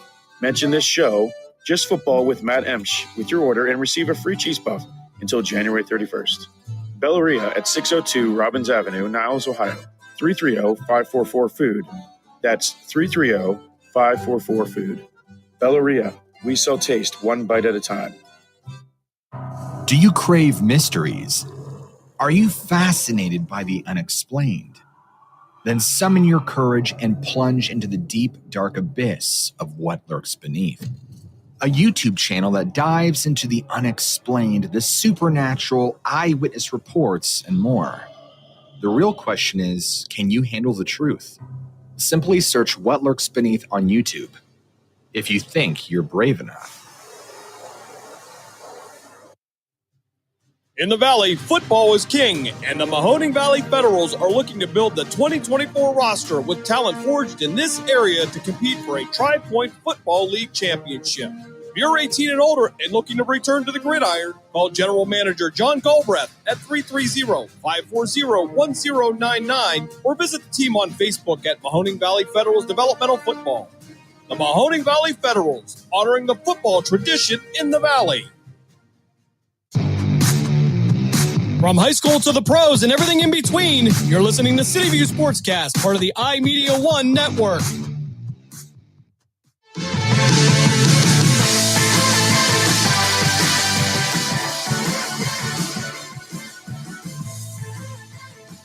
And welcome back to Just Football. I'm your host, Matt Emsch. Jim Craven stuck around. We're just hanging out today, everybody. So, what is your opinion of Lamar Jackson's play? I mean, he definitely was, I don't want to keep bringing back up the weeks off, but you can't stop mentioning it because Lamar Jackson looked like he was affected by that time off. Well, you're talking about an NFL MVP candidate for the year, so you can't take away the succession of games that he had before that, but that was a bad day. Was it bad from they planned very well against us, or was this a day that he just didn't perform well? But Kansas City is one of the, I'll say it, one of the most well-prepared teams. Andy Reid does a good job of getting them ready, and I think that's where the frustration comes in when things don't go their way. Is they're used to being so prepared that any kind of going left of center kind of throws them off. But Lamar Jackson was talked about as being the MVP of the league. I think it was one bad day, and one and done. I'm sure he's sitting there analyzing it over and over. Oh, I totally thought they were going. I really did because. Go ahead, Jim. I'm sorry. I thought that this year he looked more like an NFL quarterback than ever. I agree. But unfortunately, he had one bad day, and I have concerns about him anyway. He's doing a little less running, but they get the hell beat out of them, man. It happens in every one of them. He's dynamic to have around if you can keep him healthy. But Kansas City did a great job. They won, but I really feel they are lucky as hell too. And it's always a good part of luck. Look at us in 91, and that Villanova game came down to Jeff kicking that game-winning field goal and Herman catching that awesome pass. But man, it's just they're very lucky that the San Diego Chargers didn't play 4 quarters, because I really think San Francisco's. I just feel like they've just been skimming by, and that's where that that, ability comes in. They've been there. They've done that the last 2 years. If they win this year, they are the next Patriots. I mean, you can't deny it.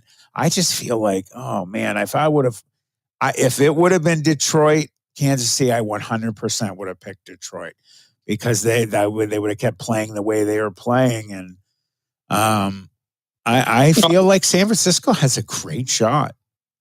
Yeah, I certainly do, and I like the backstory on some of these things. You think about Kyle Shanahan, his father and Ed McCaffrey's father won in a Super Bowl in Denver. And I like those little football stories. I don't like and look how good his dad was. You know what? Ed McCaffrey, great receiver. Christian McCaffrey, I think way better. You want to know, Christian, that this is the biggest. This is one of the things that I have not been able to move past that has happened in sports over the years. Christian McCaffrey broke every record in NCAA history, multiple ways his senior year, and he did not win the Heisman Trophy. That is the biggest shaft in college football for the Heisman, that, in my opinion, in history. That was the biggest highway robbery, and Stacey even knows how angry I get about this because when she hears me say it, she knows exactly who I'm talking about, the situation, and normally she wouldn't know who I was talking about. Yeah, and you know what? You look back, and I can't even remember who won it that year. It was for the Alabama running back. What's his name? Henry, I think, won it. Was it Derrick Henry? Was it that long ago? I think so. Yeah, I think. Hold on, let me see. Make no mistake. I mean, I'm pretty sure it was Derrick Henry. Yeah. Oh my God, he's a beast, but he's built out a great. Let's be honest, though. It's supposed to you break every record in the NCAA, and that's supposed to be given to the best player, and that's why I think it's good that they're giving serious thought more and more to defensive players. I'm sick of that crap being just for quarterbacks. This isn't the MVP in the NFL. Yeah, you wonder often, who these people who are voting, what are they looking at? It's just a quarterback award. Then just make it a quarterback award and let's give another award out for the real best player all around. Make it something else if you're only going to give it to quarterbacks. But well, and I think Christian McCaffrey's in a position right now that he can forgive the Heisman voter. If he gets a Super Bowl ring, 100% he'll forget about that. And you think about the time that he spent in Carolina and got nowhere and then ended up in that position right now. It's all the right team and the right people. And I knew if he got to a different team that he would be fine. The people he's not meant for the NFL. I'm like, bull crap.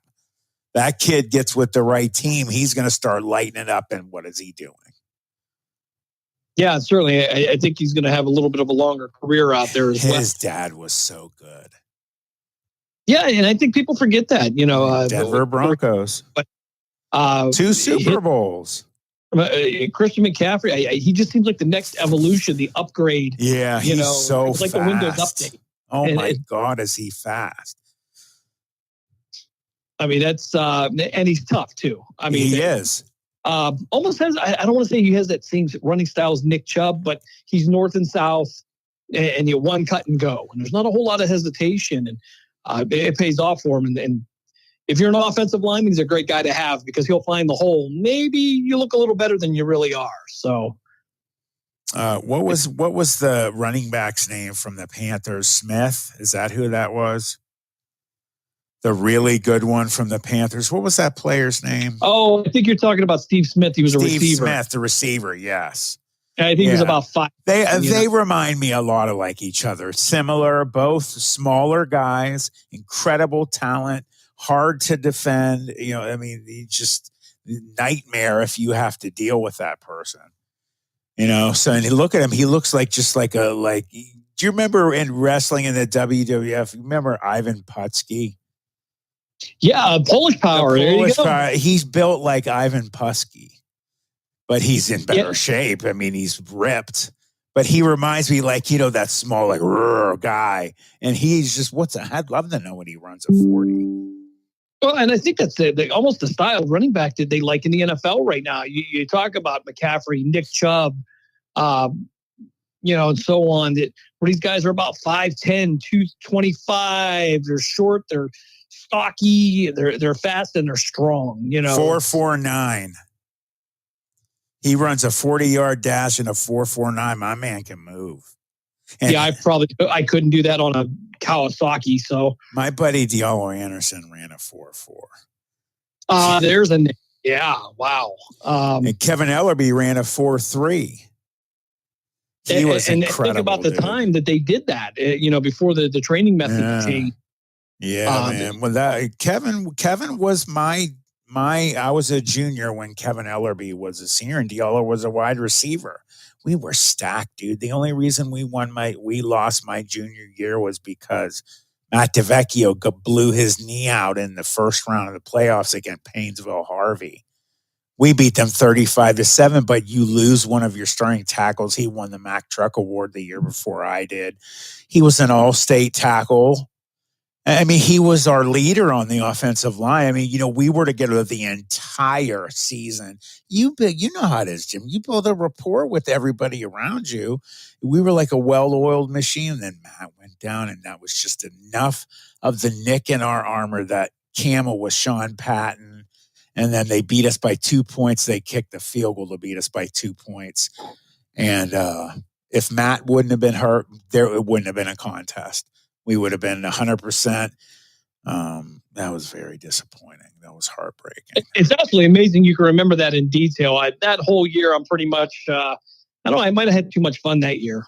Wow. Oh, yeah. I mean, I remember every play I've ever played. I do. I really do. It's like it's seared into my memory. Well, the only reason I remember is because I don't know if you remember when Warner Cable had the access channel, it was a cable channel 9. And they would put the City Series on there, and then you look at it. I do. Yes. We looked like a version of Tecmo Bowl then because it was on VHS. Well, awesome. Hey, Jim, thank you so much for coming by, man. I had a good time today. Yeah, it's talking about all the struggles of childhood, and they'll never understand Mario Brothers. They'll never understand it. Right.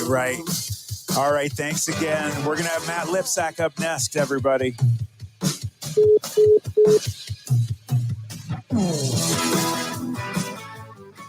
Experience nature's bounty with Creation's Backyard. Elevate your health with the most nutrient-dense foods on earth. From farm to table, sustainably cultivated with care. Grown locally in Niles, Ohio with no chemicals or synthetics ever. Unlock your culinary creativity with Creation Backyard Microgreens. Convenient local delivery and pickup options available. Order now at creationsbackyard.com or call 330-282-7208.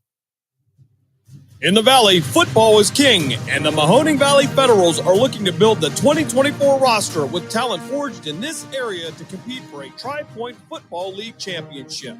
If you're 18 and older and looking to return to the gridiron, call General Manager John Galbraith at 330-540-1099 or visit the team on Facebook at Mahoning Valley Federals Developmental Football.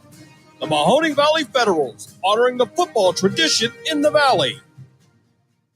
SNK, painting your house today. SNK, painting your house SNK Painting provides exceptional painting and refinishing services to the Mahoning Valley and surrounding communities by being an industry leader in our field, focusing on customer service and delivering extraordinary results. We offer interior and exterior painting, and we specialize in cabinet refinishing with affordable cabinet solution. Call SNK Painting for your free estimate at 330-505-1910. SNK, painting your house today. From high school to the pros and everything in between, you're listening to City View Sportscast, part of the iMedia One network.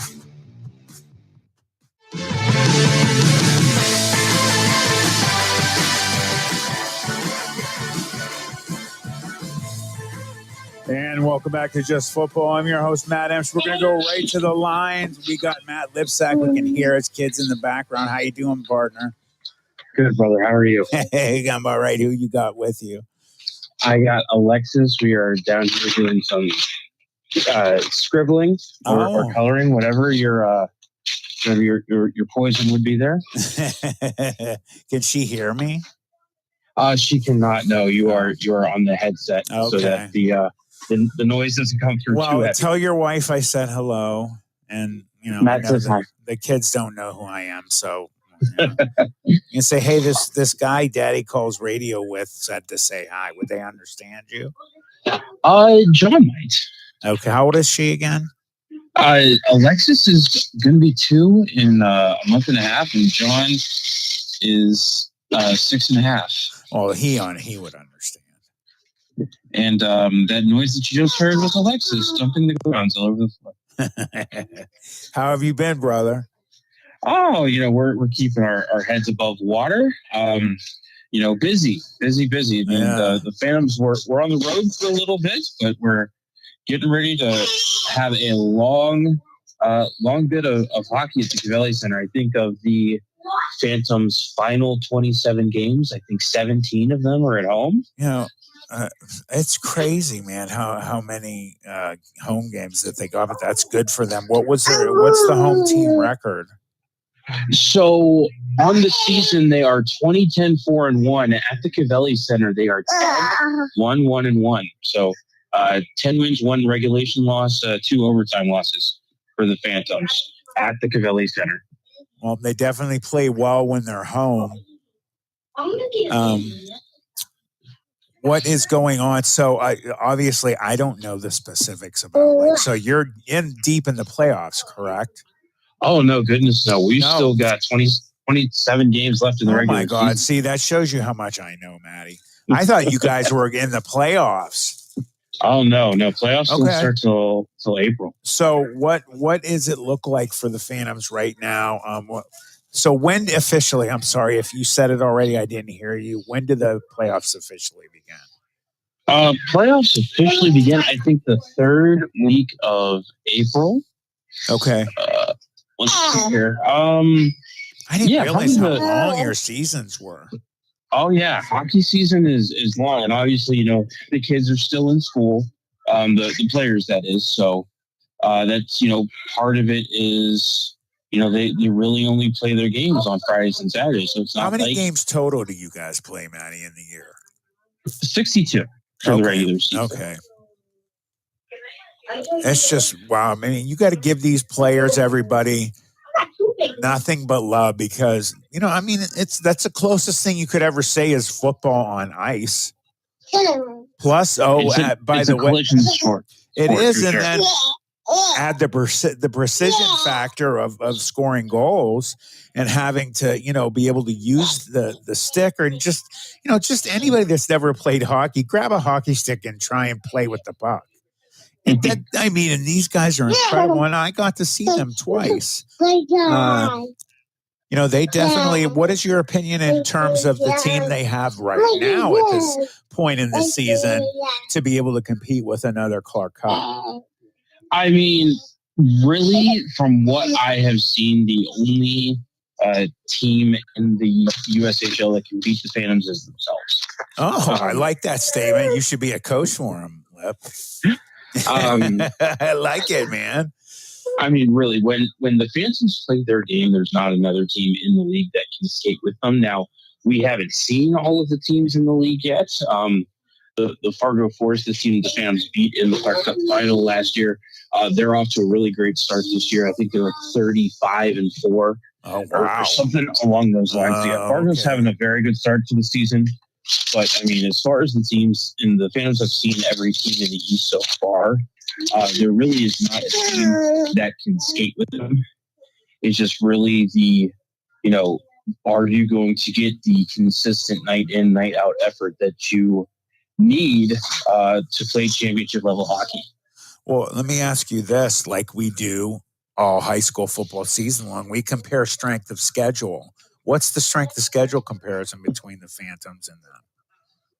So, I mean, we've played every team in the East so far, at least twice. And we have stacked up pretty well against them. Phantoms were in Green Bay a couple weekends ago and went 1-1-1. Probably should have won the Friday game, but pretty bad call by the refs gave Green Bay a goal that should not have been allowed. And that kind of changed the tide of that game, sent it to overtime. And so that, you know, what should have been a 2-1 weekend for the Phantoms ended up being a 1-1-1 weekend. Right. Well, I mean, they sound like they're definitely a team that can that can give them what's what.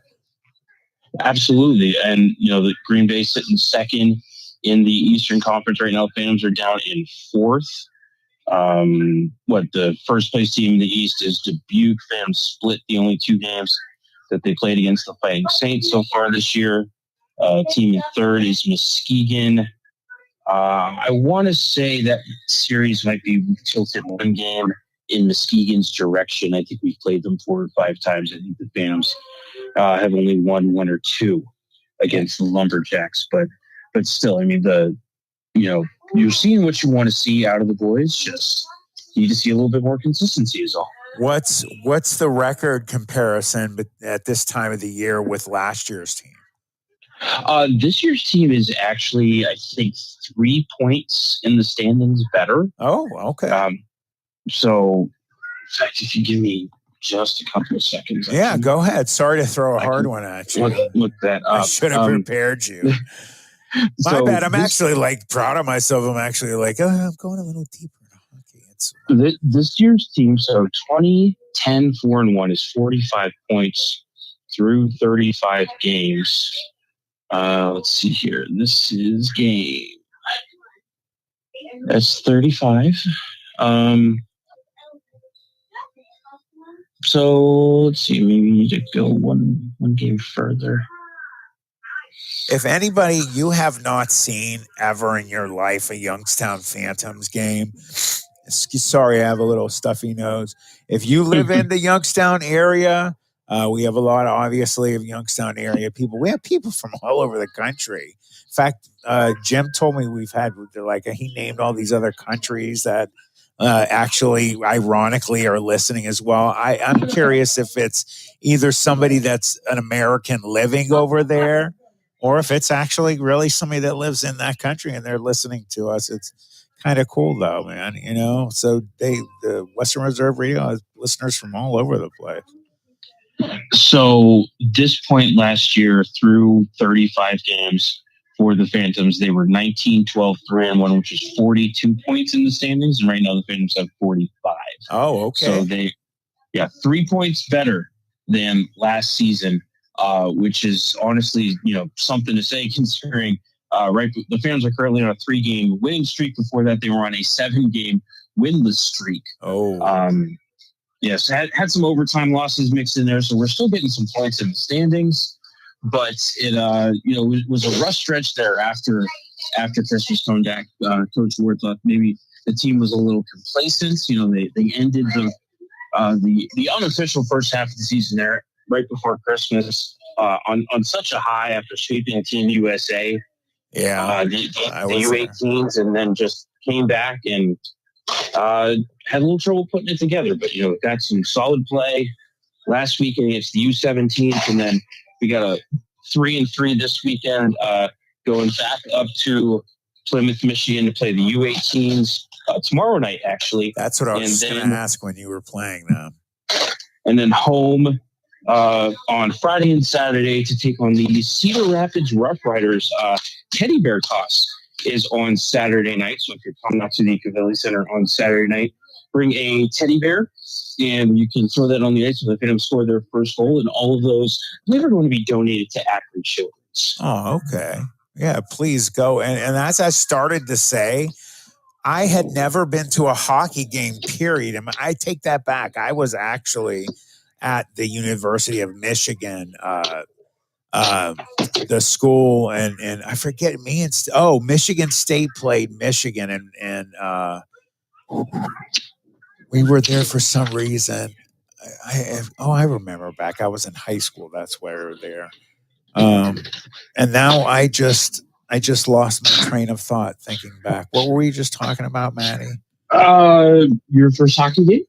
Yes, I'm sorry. I was bringing up Michigan because I did step into the Michigan hockey rink and saw 3 minutes of it one time. But it's the first time I ever went to Cavelli Center. First time I ever went to see a game, and it was. Progressive presents the Sports Flash on Western Reserve Radio. Now Zach Werenski up on the play, back to the middle, and there's a score! The call courtesy the Blue Jackets Radio Network. A 1-0 shutout at St. Louis last night. The Blues saw their 5-game winning streak snapped. Elvis Merzlikins with 21 saves in the shutout win for Columbus. It was the first shutout of the You're season for the Blue listening Jackets. to WRDB, Western Reserve Digital Broadcasting, Youngstown, Warren, Salem, and around the world. Progressive presents the Sports Flash on Western Reserve Radio. Men's college hoops last night. Number 14, Illinois beat Ohio State 87-75. Ohio with a 91-70 win over Buffalo. Akron beat Eastern Michigan 77-46. Miami of Ohio with a 71-67 win at Kent State. Toledo beat Western Michigan 88-63. Now Zach Werenski up on the play. Back to the middle. And there's a score. The call courtesy the Blue Jackets Radio Network. A 1-0 shutout at St. Louis last night. The Blues saw their 5-game winning streak snapped. Elvis Merzlikins with 21 saves in the shutout win for Columbus. It was the first shutout of the season for the Blue Jackets and first since Merzlikins blanked Carolina back in 2022. A span of 94 games between shutouts. For lightning fast updates, download the Score app. It's free and one of North America's most popular sports apps.